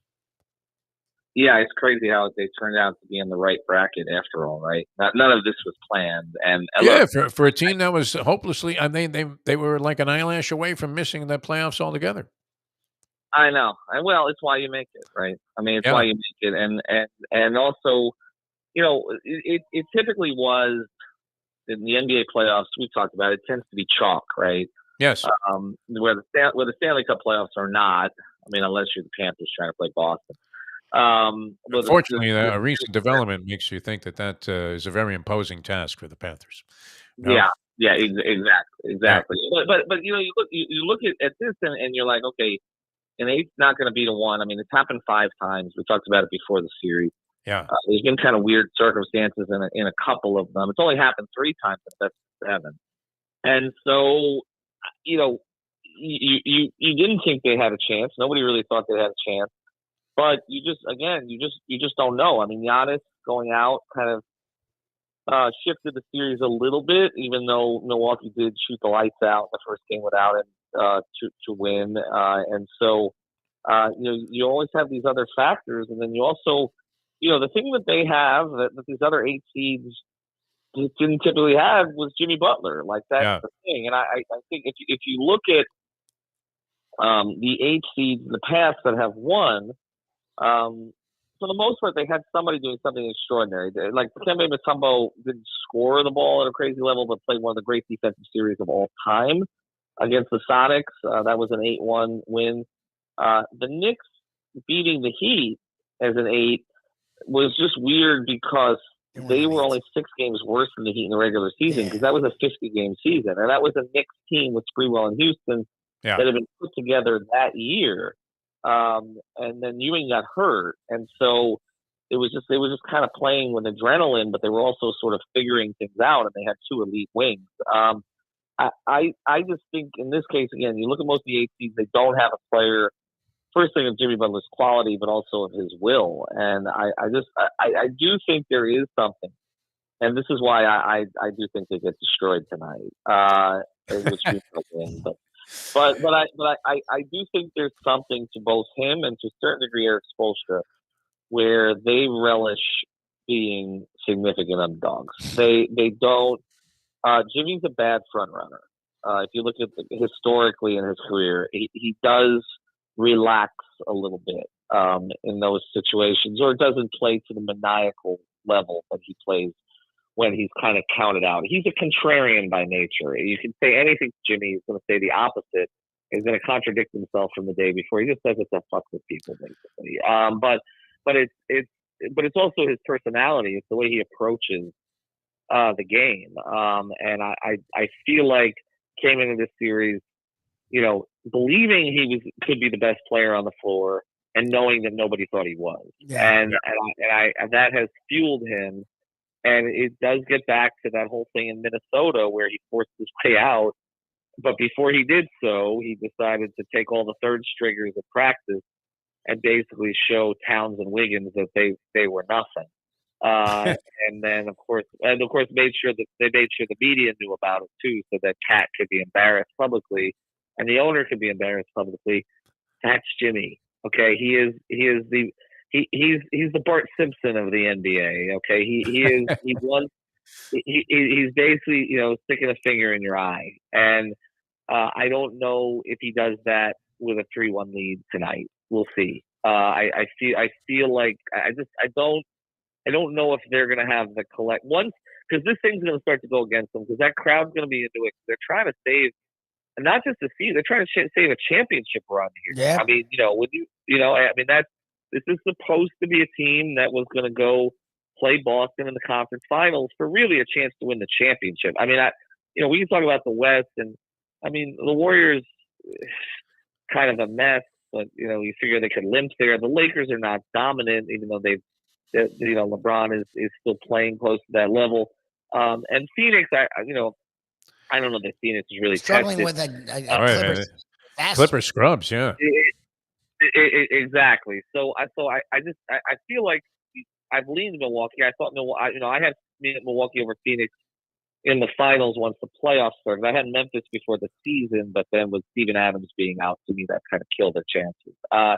So they're trying to save a championship run here. Like they're trying to save a ring during Giannis's prime. Like they're going to be gassed up tonight, that crowd. And so, if their shots start falling early, there could be a tendency of the Heat to do kind of what they did in Game 2, which is just like, okay, all right, we got the advantage of this series. Let's go home and let's try to take care of this and have one crazy performance in Game 7 and just get this thing to New York, basically. I mean, I feel like that's where this is headed. So the spread is pretty high tonight from what I saw. 10 and a hook, last one I saw. Yeah, it's a lot. It's a lot. Yeah. I mean, it's a lot for a team that's down in the series. You don't see that very often. And they just lost. Yeah, I mean, straight up. Yeah, exactly. So, but I feel like that's legitimate tonight. I think it's going to be a tough task for Miami. Budenholzer had a schwitz going like he had just consumed 2 cans of Hormel chili with Windhorst in the back there, doing an interview, in the press room. He didn't look too comfortable, and I kept thinking, when is he going to throw somebody else? I know you mentioned Drew Holiday, and we were talking about that yesterday on the show. This guy's supposed to be one of the great defenders in the NBA and underrated as a player, but he was getting smoked. I mean, embarrassed by Jimmy Butler, and it wasn't like Butler wasn't making tough shots. And then on top of that, the refs decided to become even more generous by, adding and tacking on a foul on every play as well. So I don't know how Budenholzer didn't try to shake it up a little bit. Let's assume for a second here, and we always remind ourselves and everybody else that the first 3 letters of the word assume are ASS. But, that the Knicks at 3-1 and the Heat at 3-1 both prevail. How much does that series, I mean, does it resurrect, echoes, of ghosts from the past there where, this was a very intense thing, both here and in New York, or is that those days, are they all gone because the two teams really didn't clash very often at this level since like the 90s? I think it will for the fans more than the players. There isn't really a rivalry between these teams lately. Although the 2 games this year in Miami had a pretty electric atmosphere. And the first game was one of the better games of the year, actually. The game that Randall hit the shot. And it was, of course, going to be a lot of Knicks fans in Miami, although we'll see how many, depending on how the first 2 games would go in New York. That New York team is interesting. I know, Defo, you and I both follow them. I feel like that they built the closest kind of team to a 90s Knicks team that we've seen. Brunson and Josh Hart in particular could play on those 90s teams. They'd fit in right there with Ewing and LJ and Oakley and Starks and Mason. Like and even Sprewell and Camby after that, and Houston. They would fit. Like they have a grit to them. It's a very New York team. It's a very New York team. And so I do think that there could be some of it. But again, the thing about the Knicks Heat series wasn't just the fact that the teams were pretty much evenly matched, which is part of what made it so crazy, and that you had 4 straight series go to the final game. Okay. We're never going to see that again between 2 teams. I mean, 4 series that went to the final elimination game for both sides. But the other thing was there was history between a lot of the players. I mean, LJ and Zoe had a falling out in Charlotte. That was part of it. You had Van Gundy, who'd been on Pat's staff. You had a lot of bad blood between Sprewell and Hardaway. That has actually, since they both retired, they've been friendly again. But they had a lot of bad blood in Golden State with each other. So there were all of these sort of little rivalries that already existed. And then you added the Charlie Ward, PJ Brown thing, which is still the most unlikely fracas in NBA history, because they were 2 of the nicest, quietest guys that you would ever meet. I don't know that it'll get to that level. Jimmy doesn't seem to love Julius Randle. I'll say that. He tends to talk to him a lot, and he didn't like that Julius talked so much smack that one game. I mean, I talked to people around Jimmy about it because I was trying to figure out why is Jimmy so animated tonight, and that's why. So there's a little bit of that, but I don't know that there's anything else yet. Now, it could develop over the course of the series. this is where I think it's really kind of sad that Tyler Hero is not involved. I think, I think Tyler would love the stage of MSG in this series. Yep. Like I feel like he would really, for better or worse, right? But I wish the Heat were healthy for that, if that's what's going to end up happening, because I think that would be a lot of fun, and I honestly think in some ways the Knicks are kind of a bad matchup for them, and they're riding a lot of momentum right now. But here's the thing about it. Look, Trae Young freaked Knicks fans out a couple years ago. Yeah. What the hell is Jimmy going to do? Yeah. I mean, you're not going to get Jimmy off his game, okay, with some of the antics in New York. You're just not. You can chant whatever you want at him. It's going to make him stronger, okay? Yeah. So that Jimmy in the Garden, that's going to be must-see TV. Yeah. That is. I mean, we know what the greats have done in the Garden, okay, and on that stage. And honestly, there hasn't been anybody greater in the last 10, 15 years in the playoffs than Jimmy Butler. So Jimmy in the Garden is why I want that series. Excellent stuff. As always, Scoop, always a pleasure. It's a pleasure to be a part of 5 Reasons Sports Network, and the new Defo and 5 thing. We appreciate that opportunity, too. Thanks so much. Enjoy the game tonight, and we'll look forward to your epitaph on the Heat tomorrow. Thanks. That means they're winning. Have a good day, everybody. Exactly. All right. Thanks a lot. Ethan Skolnick, ladies and gentlemen. All right. We should get right to this, should we not? Is there no? Okay. We're going to set it up with Jorge Masvidal here. We're going right to the cage, my friends. And he's got a new thing going. I mean, as if, he didn't provide enough of a spark when he was in the UFC, fighting like a maniac. This guy's got a new Bare Knuckles MMA thing going that is going to debut. So we're looking forward to that. We'll come right back and talk to Jorge Masvidal, UFC legend, in just a moment. Now that. The time. It's 8:30. Ponies in Style at Champions, the outstanding simulcasting room at beautiful Hialeah Park. Yes, the grand old lady of thoroughbred racing has never been more vibrant, and you can wager on the races from the top tracks around the country while enjoying a cocktail at the Brass Rail Bar or any of the fine food served throughout the facility. If poker is your game, you're covered in Style, and you can play all your favorite Vegas-style games, including blackjack, craps, and roulette, in Hialeah Park's sizzling hot casino. Get a player's card when you walk through the door for all kinds of generous amenities, including our favorite, free play, when you come out to the ultimate casino and entertainment destination, Hialeah Park. These days, we're all looking for comfort anywhere we can find it. Thank goodness for Landlubbers Raw Bar and Grill in Plantation, because they are making sure you are as comfortable as possible. First of all, they're not only open for delivery and pickup. All you have to do is go to landlubbersbarandgrill.com for both pickup and free delivery. You're going to have the best wings in the world. You're going to have a great burger. You're going to have their amazing soups. Again, Landlubbers, Raw Bar and Grill. It's nice and easy. Just go to landlubbersbarandgrill.com for both your pickup and free delivery. Thank goodness for Landlubbers for making you always feel right at home. Are you looking to buy your first home? Have you been turned down for a loan? Do you need to refinance or get money out of your home?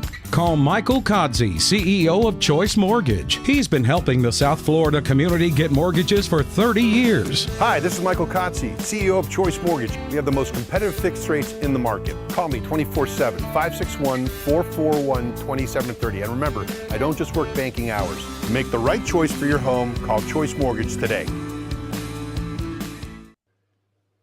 Let's hope we're dead wrong about a lot of things. That could be another book that we put out. Let's hope we're dead wrong about a lot of things. The end is near. You can tell the end is near, man. You could definitely do that. The modern day odd couple, Defo and Lubie, are on now. It is, of course, the Defo Show.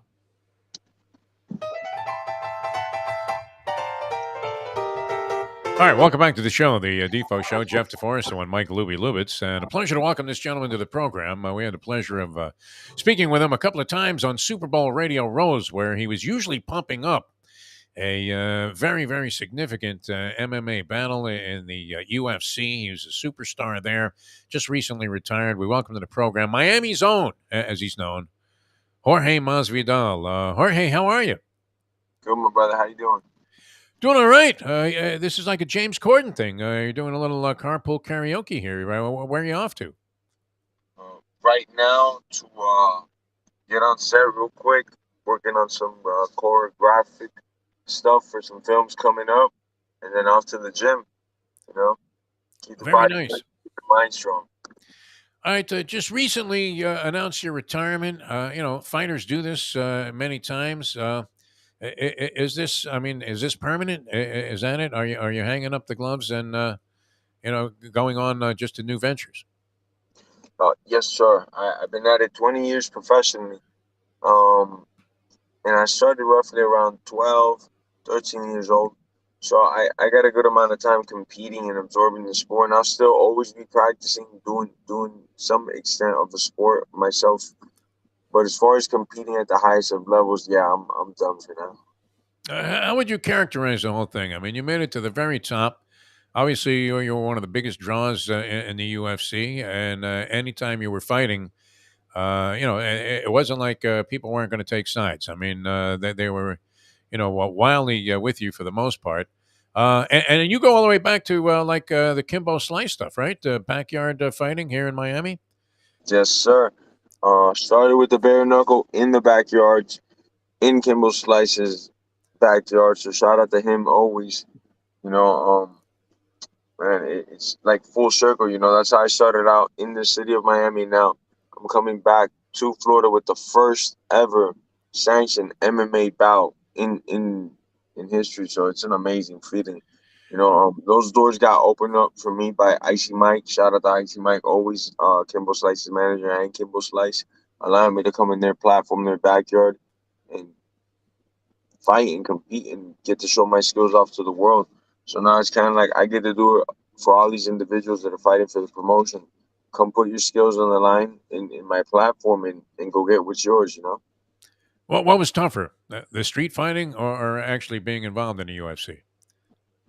They're different, you know, it's different speeds, different angles, you know. The street fighting has different elements that, you know, the UFC doesn't have. In the UFC, we have doctors, nurses, they're on standby, referees, all these other things. It's just a different ball game, you know.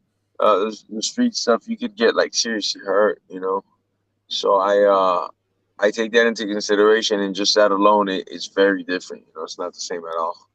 And it was a fight to the finish, wasn't it? I mean, there was no time clock involved in this sort of thing.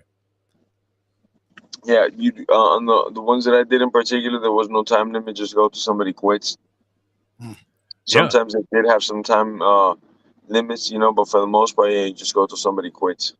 Yeah. Well, I mean, you did well at both, obviously, and a brilliant career. We congratulate you on that. All right. Tell us how you got started with this new thing. And you're not starting out small here, R.A., and we would expect no less of you. You're going right into the Florida Live Arena in Sunrise with your very first event, the Game Bred Bare Knuckle MMA, Cinco de Mayo on top of that. So, in conjunction with a big celebration. Big fight. Oscar De La Hoya, I would imagine, wanted to be on this card. He was always fighting Cinco de Mayo. Tell us about this and what the fans can expect. Well, like I was saying earlier, it's the first sanctioned MMA bout in Florida. Very historic. It's all the MMA rules that we all know and love, just minus the gloves. So the finish rate increases dramatically, you know, for both submissions because they're easier to lock in, as far as the knockout as well, you know. Yeah, it's. I mean, it sounds crazy. Yes, sir. And you also got to be a little bit more precise with your shots, right? Because if you hit like in the harder parts of the head, you're more liable for your hand to break. So you know you got to be a little bit of a sharpshooter. Not that you still can't throw haymakers, but you know if you hit the guy in the top of the head and stuff, there's a good chance you could break a bone or tear a ligament. You know. And on the main event, we got some guys that throw bombs. We got Dylan Kleckler, which is 10-0 as an amateur with 10 knockouts, 11-1 as a professional with 10 knockouts, fighting Big Roy Nelson from the UFC. He has 23 fights with 19 stoppages, and 16 of those stoppages coming by way of knockout. Wow. This fight's gonna be epic. This fight people are gonna remember for a while. It's just, and also the guys that get involved in this have like a different mindset. The guys that are willing to fight bare knuckle, and it usually just makes for great fights because that mindset mixed with another guy that thinks like that, they just end up always getting after it. Man, I can't wait. I think it's gonna be our best show that we've ever put forward together, and I'm excited, man. I want the whole Florida to come out there. Where are you getting the most of the competitors from? I mean, there has been some bare knuckle stuff going around, and a few events have taken place here in South Florida. You mentioned, you have guys coming from the UFC that are getting involved in this. I mean, were most UFC guys inclined to think, hey, let's get real here, let's drop the gloves and fight it out bare knuckle? What are the where are the sources coming from in terms of competitors for this? We get on the market, on the free market agency, and start looking up everybody that's a free agent and get the top talent versus the top talent. Usually, they come from all over the country, though, geographically, all over the world, really. There's guys from California, Las Vegas, Louisiana, Texas, Biloxi, Mississippi. We got all sorts of different movie stars. Oh yeah, get out of here. Sure. Mickey Rourke going to make an appearance? Is that what you're saying? Something, I think so, man. I'm not sure. I got to read that email. Talking to Jorge Masvidal. All right, so that's coming up on May the 5th. Going to be conducted on Cinco de Mayo, and that's Florida Live.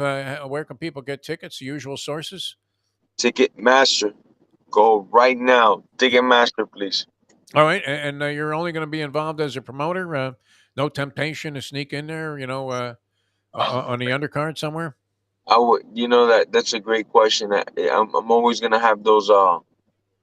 Somebody didn't make weight, and we need somebody last minute. That's always gonna be like, a thing that I'm gonna want to do, but I'm not gonna do it this time. I'm not promising on the next. I don't know. That would scare that guy that was making his pro debut that was coming out of, Kansas City, somewhere in the Midwest. Oh, yeah, you're going against Masvidal tonight. Which one? There's another one? No, Jorge, man. He's coming back and fighting. Well, we wish you the best of luck with this, Jorge. It's always a pleasure. I did want to ask you about this. I don't know. Are you a basketball fan? I watch a little bit. Oh, okay. Because, I mean, there's a big issue right now with trash talking going on in the NBA with this guy named Dylan Brooks. I don't know if you've seen him. He's big on social media and everything, but and he's trash talking LeBron. And we were thinking, I don't know that there was anybody better at this in setting up a fight than you, Jorge Masvidal. What is it? What is the essential, essence of the art of trash talking to the point where you actually get inside a guy's head? That's the whole trick, is just finding out how to get their head with maximum efficiency. You putting in this little bit as emotion and time into that and getting the max response out of that other individual, wherever that may be, whatever subject gets them to jump, whatever, actions get them to move. It's just like a case study. You got to just check somebody out, see what they like to do, what they don't like to do, what politics you're into, all that stuff. And then you just start throwing them darts until you find what sticks to the wall. and you keep just hammering them away, just make their life hard. But I think trash talking is essential in combat sports, in all sports, this period. Just when it's like involving kids, wives, or things like that. Yeah. Then I get like a little bit like, that's just corny. You shouldn't be attacking kids or like wives and stuff like that. You should leave out of it. If it's between two men or two ladies on the field, it should be that, like the two individuals, family members and things like that. But I think trash talking is essential at the end of the day, especially in sports. All right, so there were some boundaries to it, at least in your approach, because once the family comes up, that usually triggers I mean, a war. Women and children, I think is pretty like standard. Like you just, you shouldn't. But some people are so fucking corny, so they can't do nothing, They can't make up no material and be original, and they gotta just say your mama jokes and stuff like that. Yeah. Don't come up with anything, as you say, innovative.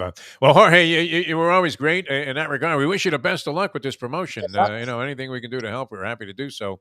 Glad you came on. It's always good to talk to you here, and always a lot of fun. And Cinco de Mayo, we'll look forward to it. MMA, Bare Knuckle. Wow. Sir, Great. sir. I got your tickets ringside, so bring your umbrella. Them bloody guys. Will do. Yeah. Make sure you have extra cut man on call there for the promotion. You're going to need Stitch Duran hanging around ringside. Thanks so much, Jorge. Always Thank a you, pleasure. guys. Thanks for being with us. Have a good one. Appreciate it. All right, that was maybe a prelude to our Mike Mayo thing that we want to do, dining while driving. It was actually pretty impressive. I don't know how safe it was, but he was actually driving. And Didn't he have like an actual microphone there too in the car? When they do dining while driving, that's your thing. When they do the singing and driving thing, they're not looking in the camera. Carpool karaoke. Yes. The carpool karaoke, the camera's there, but they try to focus on the driving. He was focusing on the camera. Yes. And then there were other guys in the car, man. Who are those guys? Handing him stuff. It's like, yo. Hey, man. That was classic. The second mount just fell out. Guy says you can't make weight. His train of thought. I think he's driving around South Florida. Like, to be able to drive around South Florida and be able to focus on something else and not do anything illegal. It's pretty impressive. He's on like 836 on his way to the gym. And he's on the Palmetto. Started out in that backyard brawling stuff, man. Jorge Masvidal. Yeah. Interesting guy. No, he was a master trash talker. I mean, he would. I don't know. Did he reserve himself, or and keep himself and refrain from going into family stuff? I'm not sure that's. He would talk shit about the dude. He would say he would say all that stuff. He didn't have any lines in that. But now that I think about it, he really didn't talk about outside sources. He just focused on your manhood and your abilities, and you're a loser and you have no shot, and was very aggressive and very specific. I'm going to do this to you and do that to you. And like Conor McGregor to an extent. Yeah. Yes. And he was a master of it, Masvidal, until he started losing, I guess. But that's a problem. You got to win. And the same thing with McGregor. Like, once you start losing, no one gives a shit what trash talk you're saying. Yes. I mean, you could go ahead and throw a piano bench through the windshield of the bus that is driving the people away from the press conference. And, nobody gives a shit because you're going to go out there and get knocked out, which is not good. All right, Jason Cole coming up. The draft, Lubie, is around the corner. It's tomorrow. Where will the first big blunder be made? 2. Number 3. 2 pick? 3, because I think the Texans are going to take Will Anderson. They're going to go smart and safe, and they're going to go. What about this Jalen Carter kid, man? Is he going to plummet in the draft like Warren Sapp did? 8 to 10. I don't think he's going 8 to 10 years. You think he's going to get for that incident? No. I think he's going to be in the 8 to 10. Drop way down. 5. He'll be like in the 8 to 10. I don't know if he's going to go to Sapp or he's going to be in the teens. I find it hard to believe you're going to draft a guy top 5 that does have something like it is lingering, like it's an ongoing thing, and I don't think he's been totally. I don't think he's been. No, I don't think the trial has come up. If there is going to be a trial, I mean, he was driving another car that was racing the car that unfortunately a young woman was killed in a crash. I don't know what level of complicity that creates from a criminal or a legal standpoint. Outside of. The fact that you were doing something very dangerous, but were you responsible then for the other person's, death? I'm not sure that you can really make that correlation, can you? The other person was also racing of their own volition, and unfortunately, very sadly, cost her life. Which other people were injured, right? In that. I know someone died. I don't know how many people were hurt. I don't know how extensive it was. I know it was a street racing thing, which is illegal, and he was illegally driving and doing an illegal act. I don't know if you're an accomplice or not. It's a grown person doing their own thing. Like, I don't know what's law and what actually is the law. Well, I mean, it's a black man in the Deep South, Lubie. Yeah, it's not a great thing for him. Yeah, never necessarily the best of situations from a legal standpoint in terms of potential fairness. All right, we're coming back with Jason Cole. He just has a new offering out there on the literary market as well. So we'll get into that. The name's great. What's that? Shut up! Your kid is not that great. That's the name. Yeah, interesting title. Yeah. All right, so we continue to diversify this program in a moment. Now that. The time. Oh, and the Mayo Lunchbox today is on the road, right? Even Keel Fish Shack? At Even Kill, sir. Does this sound very pedestrian? Mayo would probably make a face at this, but one of my friends who was having lunch there one day with the great Joe Casale when we were doing a show, Peter Nasca, had a chicken Caesar salad that looked fantastic. It was a different take, though, on the chicken Caesar, the way they served the chicken. Would it be, a pedestrian of me to order that? You know that Mayo would make a face. A chicken Caesar. Even the Smash Burger had its own little flair because that's Brad. Yeah. And I know Dave is involved, but it feels like Brad's one. Maybe Brad and Dave that are always add their own touch. We got a grilled cheese that was like no grilled cheese I've ever like. I want that. I haven't stopped thinking about that grilled cheese. Their fish and chips, they use freaking mahi mahi. That was great, man. Whatever they do. Bonnie had a dish of that the other day. Even the oysters, which we love, they put it on that bread, which is like a Texas toast, which a lot of places don't. That is nice stuff too. Yeah. All right, we'll be out there later on today. That's A1A and Commercial Boulevard, right there in Lauderdale by the Sea. Always a lot of fun to be out there, and there's usually a lot of talent on hand. So we'll be out there with Mike Mayo's Lunchbox later on today at 12 o'clock. All right, we're coming back with Jason Cole, another contemporary of the great Mike Mayo, and Ethan Skolnick and Bonnie and all of the people. Jim Sarney, Sun Sentinel, was there, was with the Miami Herald. I don't think he did the Palm Beach Post. But now very successful as both an author and still, what is it with Outkick? Is that the name of the organization? Yes. He's an NFL insider, senior NFL insider for Outkick. Beautiful, man. So we'll get some insight to what's happening tomorrow night in a moment. Now that. The time. It's 8:50. Folks, Tony Segreto here. Let me ask you a question. What do you look for when you go out to eat? Good food, obviously, friendly atmosphere, not too loud, but good energy, reasonable prices, and a place where you feel comfortable. All those ingredients, no pun meant there, are hard to find unless you're talking about the Texas Roadhouse. You see, they encompass all of those attributes. Really, really good food, amazing atmosphere, good for a family, good for a date, or just a night out for yourself, and prices that will make you extremely happy. Their ribs unmatched, steaks hand-cut every day. Everything, and I mean everything, is made on site, including their incredible bread. It's the one day, folks, that you can forget about low-carb diets. Trust me when I tell you, Texas Roadhouse, your restaurant, your destination when you say, where should we go and eat tonight? From the newly renovated sports bar to the beautiful bayside views captured at the Tiki Bar, Jimmy Johnson's Big Chill has it all. Located at mile marker 104, the Big Chill also offers waterfront dining while experiencing breathtaking sunset views of the Florida Keys. It's simply the hottest spot in the Keys to cool off. That's Jimmy Johnson's Big Chill at mile marker 104 in Key Largo. For more information, call today at 305-453-9066. Recently realized it's not just Hear me. I am your new president. From this day on, the official language of San Marcos will be Swedish. Silence! In addition to that, all citizens will be required to change their underwear every half hour. Underwear will be worn on the outside so we can check. Furthermore, all children under 16 years old are now 16 years old. What's the Spanish word for straitjacket? Power has driven him mad. Welcome back to The Defo Show.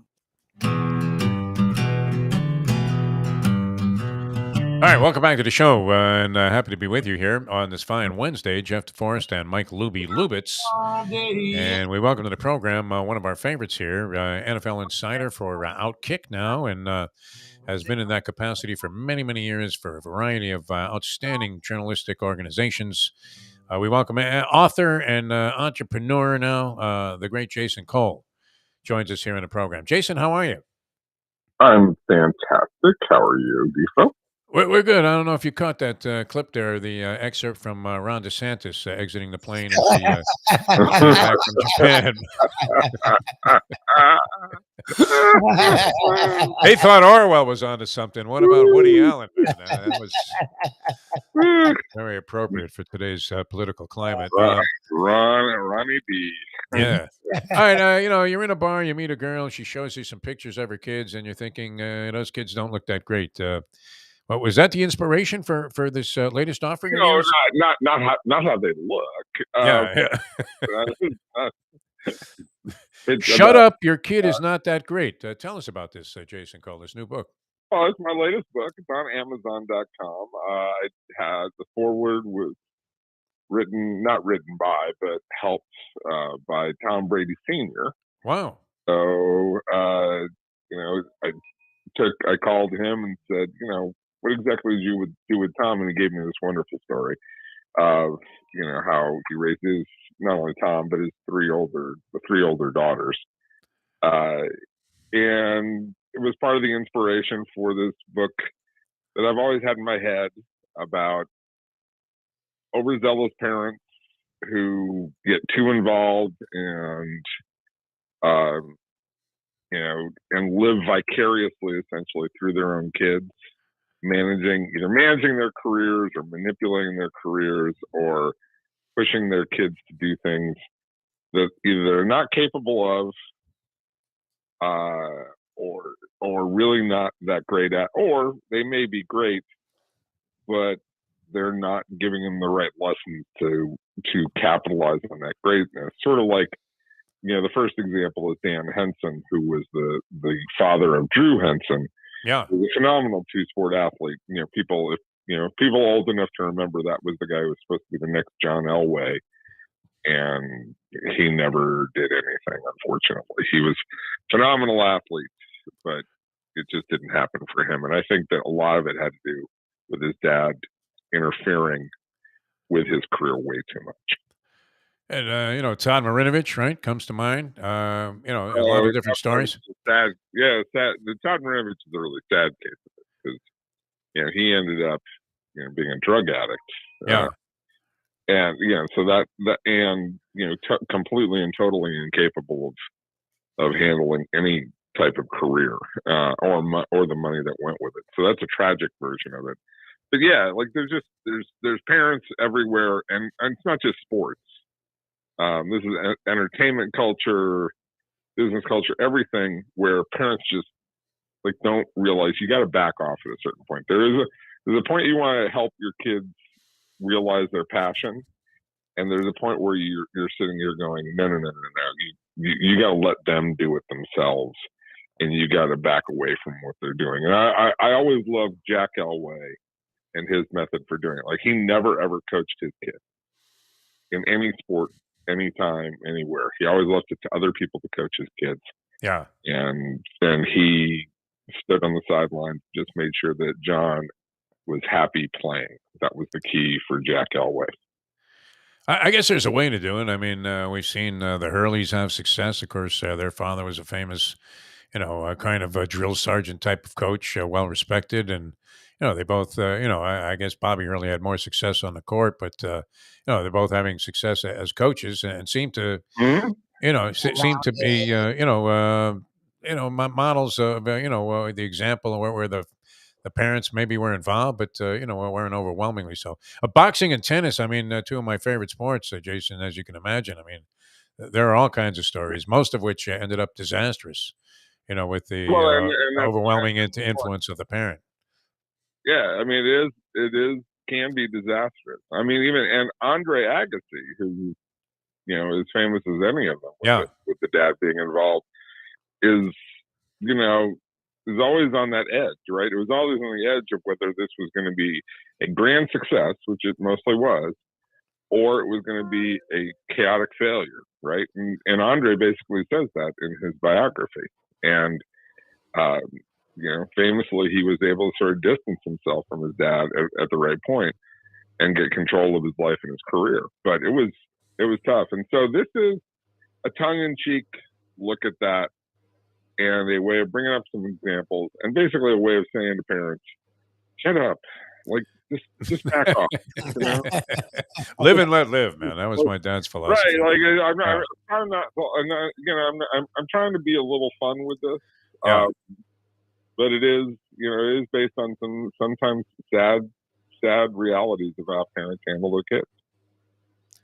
Yeah, I mean, you see it with the typical little league parent, which I always despised. Where the guy's just screaming at his kid the entire time and demeaning him, down to feeling like mouse shit. And then you're thinking, let me tell you, when I coached Little League and I had a dad walking on the field in the middle of a game while Oh, his kid was Jesus. pitching, Oh, no. right?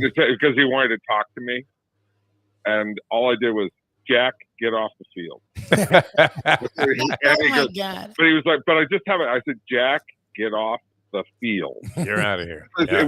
It would have been descending. The parents would have run me over the rest of the time. Yeah. He had been allowed to talk to me during the middle of the game. And I was like, get off. And he was stunned that I would do that to him. But he was a parent who interfered too much. I had another parent who tried to coach his kid in the middle of a game. And I was like, if you want to coach, show up to practice during the middle of the week. There you go, man. You're as hard ass as Whitey Herzog. I mean, with this unbelievable. Not going to tolerate any nonsense, Jason Cole. It's great. Because the parents will. Because look, I always tell the parents, you're there to cheer for your kids. Yeah, cheer for your kids. I'll take care of everything else. See, it was always good for me because my parents knew nothing about sports. So I do remember a game where I was getting shelled on the mound in a Little League game. I mean, absolutely annihilated. I looked like a Marlin relief pitcher. Your mom was giving out cookies or stuff? Yeah. No, my dad was like, wow, you look great out there. Everybody was hitting the ball to the fence. So I was like, okay, well, at least I won't have to hang my head when I get home. Yeah. Everybody was having so much fun. They were having good. They were running around the bases. Everybody was having a good time. It was great. All right, let's get into a couple of things here. And so this book is available right now. Shut Up, Your Kid is Not That Great. Sounds like a very interesting concept. And as always with you, Jason, we're expecting a top-notch read. Are people who's going to make the first big mistake? We always ask you this going into every draft. Where will the first big blunder be made? At what level of pick? Or even if you can approximate it. I mean, is somebody going to make a mistake at like number 2? Is it possible that Bryce Young is number 1 and doesn't work out, obviously? But what do you think? I mean, we're looking at these 2 quarterbacks whose stock has risen astronomically, and that would be Anthony Richardson and Lubie's favorite, Will Levis, who Lubie thinks is a brick of a selection if he gets picked. And some people have this guy now going number 1. Now, what do you think? Is that brick as in a good thing or brick is in a bad thing? Brick is in a bad thing, yeah. Like a brick is in a shot from the Coke machine by Trae Young. I haven't watched more than any highlights of most of these guys, right? Yeah. Because I just don't follow college football that way. I don't have time for it. I would say that Bryce Young is actually a fairly safe pick because he's played a lot of football. And I don't know that he's ever going to be a superstar. And I do, of course, worry, about the injury factor because he's not a big kid, right? But I think he can play, and I think he will be a solid draft pick with the possibility that he could be very good, to excellent. I don't think he's ever going to be a true superstar quarterback. I just think he's going to get hurt too much, and the career's going to probably be a little bit shorter than most, just because he can't take the hit. Okay, Levis sounds familiar, Jason. To a situation that we are looking at here. Yeah, I think I think he's a better quarterback. Okay, better than Tua. Yeah, and I think Tua is a league average, is slightly above league average quarterback, but has faults that that make it difficult. He's got to progress. He's got to learn more about how to play the position so that he plays it more intuitively. And he doesn't play intuitively yet. But that's a different discussion about Tua that we've kind of had already. Yeah. I think that the kid, I worry about the kid, Jalen Carter, a lot because I asked myself the question, how important is football to him? And I don't know the answer to that because I don't know the kid well enough.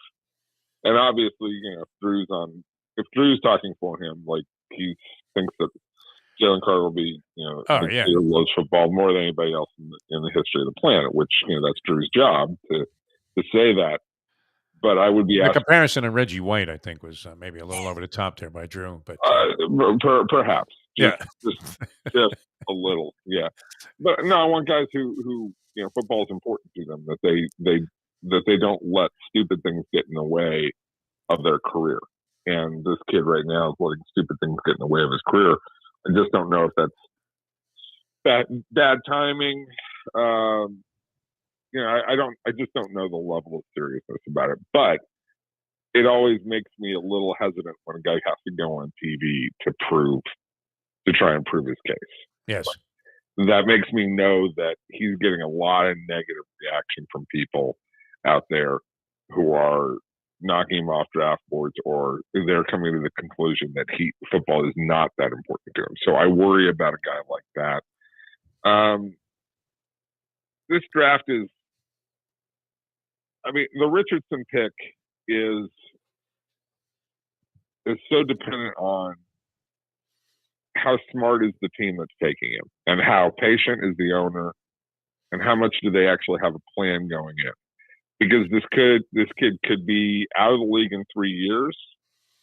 I won't say out of the league, but he could be on a path towards disaster after 3 years and not being, able to play, or he could be on a path to being one of the best 2 or 3 quarterbacks in the league, because he has that kind of ability, and he's a smart kid, and I think he's dedicated to his craft. But if you go to a bad organization that doesn't have a plan for how to develop quarterbacks and surround them with weapons and have really good coaching, because the kid simply hasn't played that much. He's only thrown 393 passes at the college level. And, he went to Eastside High School in Gainesville. And I know that program really well because my kids both went to Eastside High School. That program is tragically bad for training kids. It's not like Bryce Young went to modern day Southern California. When I said it, Defo, what that means. Football factory, yes. And basketball. Yeah, football, basketball factory, incredible coaching staff. Yeah, it's like saying Thomas on the West. Top notch everything, surrounded with great talent. We're playing really organized football, and when Bryce Young comes out of that place and he throws 300, 400 passes a year and practice and all that, he's getting really great experience. When you go to Eastside High School in Gainesville, Florida, yeah, it just is. It's a whole different thing, and it's just not the same kind of level of football training. And then you go to Florida and you only throw 393 passes in 3 years, and you have 2 different coaches, and one of which runs a system that just doesn't work for you, and there's no talent. You got a lot to learn at the NFL level. Now, the flip side of that is he is an Adonis. Yeah. He's a smart kid. He's a dedicated kid. He is a freak of nature, and he's a good kid. Very well composed. With his heart in the right place. Yeah. And it's not just what you see. I talk to people, I'm not living in Gainesville right now, but I talk to people back there, and, he's a yes sir, no sir, polite, he's got it all together as far as being a good person. Right. I think I saw a piece on him where he's like a volunteer fireman or something. He's really all out to help people. He's right. He's a terrific kid. But nothing replaces the fact that he only threw 393 passes. Yes. There's only one quarterback since 1990 who's been drafted in the first round who threw fewer passes in college than Anthony Richardson. Yeah. It's Trey Lance. There you go. All right, and another mystery. All right, another mystery. What is he? So to me, you got to go to a team where that owner, coach, coaching staff, the whole organizational philosophy is built around how do we get this kid ready to get him on the field? Because we're not even thinking about the first year other than, okay, we'll maybe get him in a few spot opportunities so he gets a feel for the game. But if you just throw him out there, I think it's a disaster waiting to happen. I don't think he'll ever get it because he'll be in over his head too fast. And look, you cover the game as well as anyone.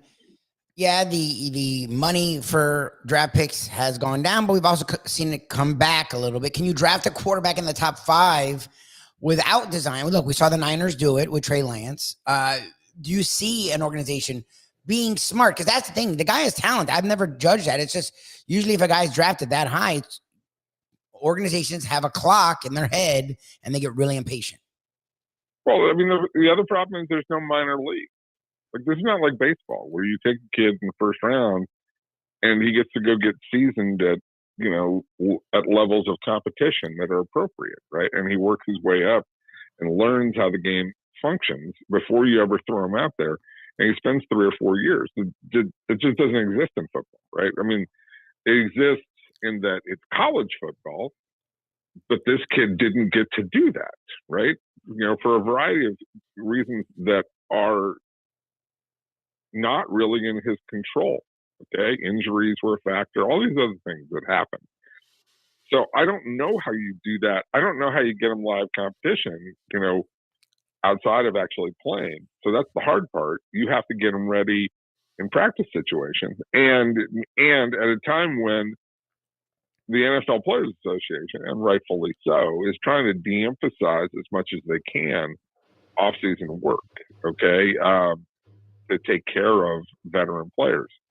So it's a really tricky objective. I mean, I go back to, you probably have to do some level of cheating about practice, which was, famously done. Who was that college coach who took over the Atlanta Falcons for a year? He was really uptight guy. Bobby Petrino. Petrino.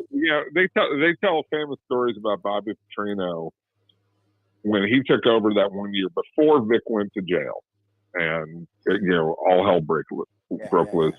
Is they were cheating like crazy in terms of running practices and live practices. They have basically this indoor facility at the Falcons, and people on the team will tell you now, Petrino was running practices, full speed practices inside that building, so that nobody could see what he was doing with Vic to get Vic up to speed. Right? Nice. Yeah. Petrino was a gigantic cheater on top of everything else. But you have to, essentially, that's what you have to do with a guy like Anthony Richardson is you got to run full speed practices to get him experience. Like, and I always go back to, like, Peyton Manning threw over 1,300 passes in college. I think his brother Eli threw 1,200 passes in college.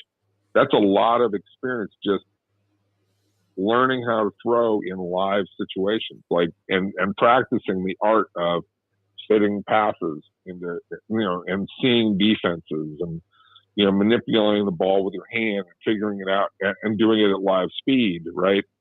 Like, that's stuff that happens at the college level that you just can't get that time at the pros. Another great example of a guy who didn't get a lot of it was Mark Sanchez, who I think was never quite ready for the speed of the game, and had not a horrendously bad career, but certainly not anything close to what they were hoping it would be. Jason Cole with us. One last thing, Jason. We appreciate your time, and it's always a pleasure having you on here. But am I going down the right path here, or again being fueled by my own self-sabotage and being inclined to bet against the Jets against the point spread in every game until they figure out that maybe the Jets going to the Super Bowl is a premature evaluation? But I'm thinking people are going to be setting it in with Aaron Rodgers. Their point spreads will be way out of whack early in the season. Well, far be it from me to try and guide you. Yes. In your betting. It all relates to gambling, not to the fact that whether the Jets will be over. Just simply I think they're going to be way overplayed early in the season. You are taking it to the next step of how does this affect my gambling? Yes. Can I make money on this somehow? Yeah. Can I somehow profit off the of it? foolishness of other people? Can I profit? I applaud that. It's Trumpian on my part. Very much so. Probably the same kind of results too. But look, a lot depends. Is Aaron going to show up for the offseason? Like, how serious is Aaron going to take this? Yeah. Is Aaron all in to prove everybody wrong and to, make something out of this and turn around the perception of him as a diva? Or is he the same guy who didn't show up last offseason when, even after Devontae Adams was traded, right? And didn't show up to work with his new receivers, and then was sort of shocked when the timing was off for the first half of the season with those guys, right? Yeah. I don't know. There's a lot of questions to ask, but I would say the tendency is towards yes. You've got a hyperbolic fan base that will latch onto this. But yeah, they're going to think that, where do I buy my Super Bowl tickets? Not where do I get my season tickets, but, where do I get in line behind Fireman Ed for the Super Bowl tickets? Yeah. And how high should I bid on those right now? And did we make the hotel reservations? All those kinds of things that, yes, that's likely to happen among Jets fans. There's no question about it that they will do that. And yes, they'll probably be, certainly for the first 5 games of the season, they're going to be drastically overrated in terms of the point spread, and I'd be watching the totals. But the one thing I would also watch is what is Aaron Rodgers' mindset? Like, how serious is this guy about making this work? Because I will say this, Aaron doesn't, the level of pressure that Aaron is under here, and there's always been a very high level of pressure for Aaron Rodgers and a lot of scrutiny that he's faced throughout his career. It's about to triple in New York. Wow. Especially if he continues to do the podcast show, the Pat McAfee nonsense. Pat McAfee. Pat McAfee. and if he's breaking news on the McAfee show all the time, or he's refusing ever to answer questions or talk to New York media, and he starts giving stuff to McAfee by itself, they will destroy him. You think they might turn on him? That'll be the end for Aaron Rodgers. So, you can't play that game with them. No, these guys are vicious. You can't. Yeah, right. They ain't afraid of you, and they've taken on bigger stars than you. So interesting all the way. You need to know that. Yep. All right, I want to try and cash in on that. Shut up! Your kid is not that great. That's the new offering from Jason Cole. It sounds fascinating, and as always, great speaking with you, my friend. Thanks so much. Will you be actually at the draft in Kansas City? Or do you? Okay, all right. That's a crap fest. Yeah, I wouldn't be going. I mean, the Super Bowl, I've already got my rooms booked at Caesar's Palace. I mean, there's no way we're forsaking Radio Row this year. Jason, we love you, man.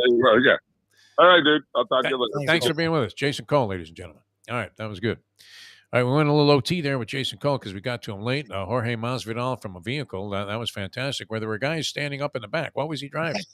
An RV? I don't know what he was doing. What the hell? There was a guy making bacon and eggs in the background there. And I'm thinking, yeah, I mean, he's traveling and you could see through the sunroof. Could you not? And he was actively driving. And he's looking in the camera. I think we need more than the average car for, dining while driving. The series we're trying to develop there, as an offshoot. What would that be? A spin-off of the Mike Mayo Lunchbox Show, dining while driving. This is you. I don't care. We see enough of Mayo eating.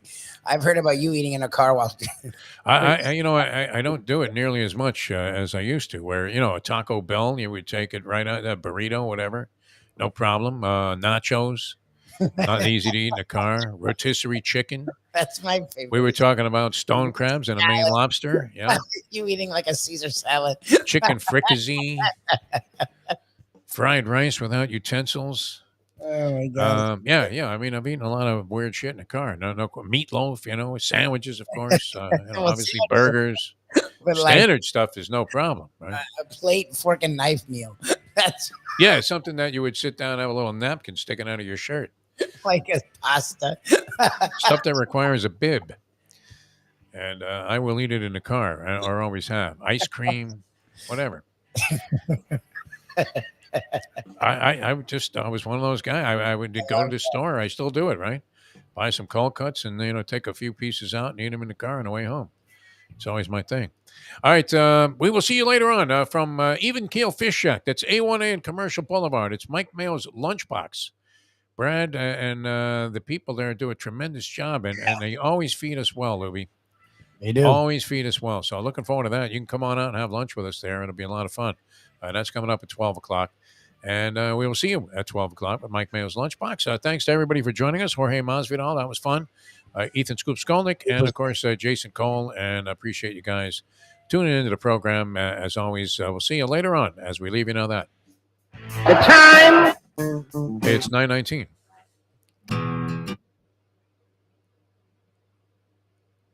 Let's go to eat a damn snack. Look what they done to my show.